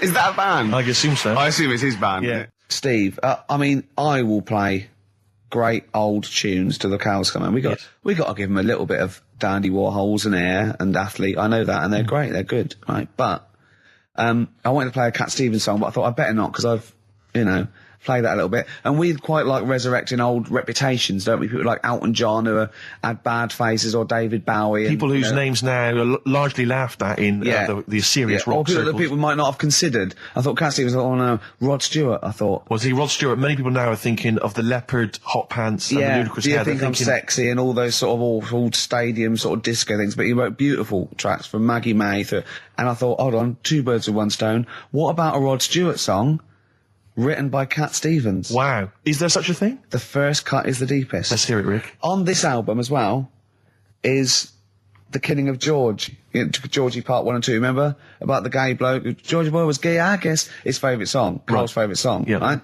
And I was going, I remember that, yeah. I said about, and I said, did not intend to take his life. He just pushed it when he gets mugged and killed. Do you know what he said? I was sitting outside, I was singing, he went, well, as I said, they go out too late. They go out too late? He meant gay people go out too late. He went, no, they do. I went, what do you mean? He said, well, they're always out, they go out when people are coming home. He said, if he'd have been in bed by 10, he'd still be alive today. That's a sobering lesson. And he went, there's one that works here and he's shattered every Monday. Oh, if you're gay and you're listening, just be in bed earlier. Go out when sensible people go out. Yeah. You're right, we're not on the continent, Karl. If you're gay and you're not in bed by 10, go home. Yeah. I don't get it. I'm always looking at stuff. I was looking at stuff this morning because of Yoragella last night. eating all that funny food and that, and also they all got a bit scared last night, didn't they, with a snake? I didn't see that. So is this I'm a Celebrity, Get Me Out of Here? Yeah, he got all worried about a snake getting on the sort of wandering about in between the sleeping bags and stuff. Yeah. And they were all scared, and it's so easy. Leave it with me. Sorry, the doctor says, leave it with me. Leave it with me. Well, they were all scared because there's a snake, and it's so easy to find stuff out. Before they, where are they? Where is this jungle? Australia, right. I think. Before they went, give it half an hour on the internet. I found out with snakes, you don't need to worry, right? They're deaf, they haven't got any ears. Right. So as long as you're really quiet, it'll probably leave you alone. Yep. And also, they don't have eyelids. So they were suggesting if one's coming towards you, just like kick sand in its eyes. Because it can't blink and it leaves it a bit like annoyed and it wanders off. But they didn't do any research before they went. Yeah. And that's, I think your knowledge would hold you in good stead. I don't think you need to know any more than you know. Okay. It's not his fault. Let me have It's Not His Fault. You've got to save this. This has got to teach me something. It'll be an interesting story. Right, it's not his fault. This fella... what year? Ages ago? Olden times? I'd say in the 70s. Okay. Would you? Any evidence for that? And, does he wear flares in the story? Right, is that your reason? No, it's a bit like Yoragella, this fella, right? Where he's electric. He's electric. And... if he walks past the telly would fizz. If he walked past the radio, it all goes like that. Ooh. His hair stuck up all the time. And he'd be having a bath and everything would be all right, and then the power would sort of switch on in his body, and the electric in his body made him jump out of the bath. So... What do you mean, so? What is that so? What does that so mean? You've given us nothing. You've given us nothing. You'd have to at least give us the scientific explanation. Yeah. Electric eels have 400 volts in them. Oh, is this the running away again? What was that one called? Yeah, but it's not his vault. But there's a reason not his fault. It's not his fault. I thought it was going to be something about I think we should do these the other way around. I think you should tell us the story and then we'll hear the pun. It's not his fault. It's not his fault. Right, let's leave it. Play a tune. Forget it. Educating Ricky. Doing it. We're not doing it. No, we are. I noticed the other day when Karl was sitting on your knee having his picture taken. It's a long story, right? He's got a completely spherical head. It's slightly too small. I'm not being funny because, I mean, I'm not perfect. But he's got a completely spherical little head. He looks a little bit like a baby hamburger. You know Hamburger off McDonald's? Sure. He looks like a little baby hamburger. And it's sort of quite put upon. Suzanne thinks I look like that thing in that Dulux advert. Do you know when the woman pulls the head off that That little plasticine morph type and then they creature. make a new head for it. And it's like a little head. Really? And that's your girlfriend saying it. I know. I'm getting excited now because we've had loads of calls and emails, not only backing me up, but going a little bit further. But apparently, Johnny Mango called in again. He's become our sort of official researcher on this show. There is evidence that Queen Victoria in Balmoral, with a young house guest, Winston Churchill, used to consume cocaine-filled lozenges.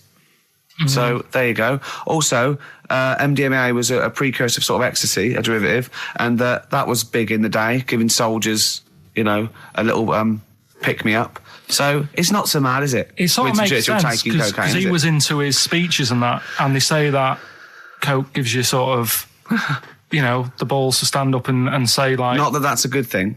And no, it's not. No. Definitely not. No. Right? But... Apparently, it makes you confident, doesn't it? So you can stand up and say, we're going to fight them on the beaches. Yeah.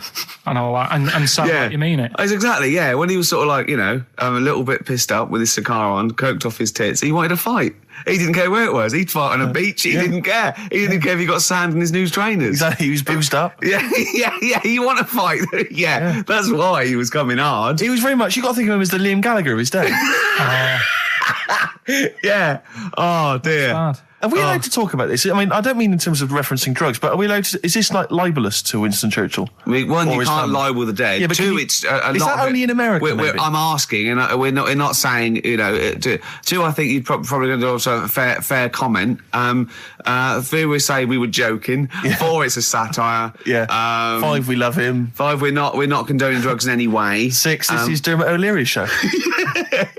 I didn't have a go at him anyway. I said he's all right. If there's any law against Rasputin, we might be in trouble. Law against Rasputin. You did willfully Rasputin. Yeah. All over the airwaves. You did slag off Russia's greatest love machine. Yeah. You didn't shoot him till he was dead, did you? Oh, put some poison into his I'll tell you wine. this, if there's any other historical questions that people want answered, then we're the men. Because really, with the three of us, our knowledge of the fact that the Hindenburg was filled with helium, the kind of coke habits and various drug habits of Britain's most famous political leader, we've got the answers to all of it. Einstein. Go on. I found out in the week that he didn't talk till he was 6. See, it's all these people who are weird. Churchill couldn't read, could he, till he was 8 or 9? Really? Yeah. So there you go. He got a D in history apparently, GCSE. Just one better.